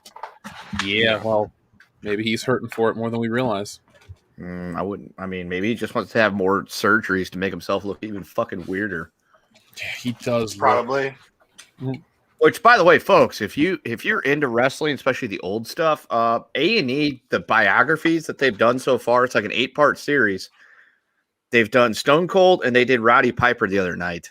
I think Macho Man is next week. Those are fantastic. And they're not like those shitty old school A&E biographies that was like a 45-minute thing. These are like 2-hour-long things. Oh, nice. My mom called me to tell me the stories from those. It's really good. They've got another show that they've been producing on there. It's like WWE's Lost Treasures or whatever. So they're sending out like the first one, Mankind had to go out looking for like some of his like lost gear. Yeah, they had Undertaker and Kane in the last one. And the only reason why I watched that show is because of Jim Cornette. Apparently they contacted him because he owns the footage of the first ever Undertaker Kane match back when Kane was Unabomb. And he showed them the tape, and when they asked him if they could buy it, he told them to go fuck themselves. So I was like, maybe this show will be kind of interesting, but I don't know. I think it's kind of staged. It reminds me of Storage Wars a little bit. It's just they seem to conveniently be able to find these lost artifacts and be able to purchase them from the people. Except Undertaker, he just gave them their shit. He's like, no, fuck it. You can have it. I don't care. Runs with Phantom says, Jack Show raid! Yeah, folks, go show some love and go show. Drop the link over there because Anna is part of this campaign, so she gets a cut. Show some love, back this campaign. Get the trading card, get it autographed by her in person. So, folks, I'm going to get out of here. It is time to close out this show. This has been an awesome time. Another great, successful episode of the show, guys. So let's go. Let's call this a win. You guys ready to put it to sleep? Yeah, ready to put it to sleep? It's late as shit. Yeah. All right, folks. So thank you for watching. Be smart, be safe, be cool, but always be excellent to each other. .com/.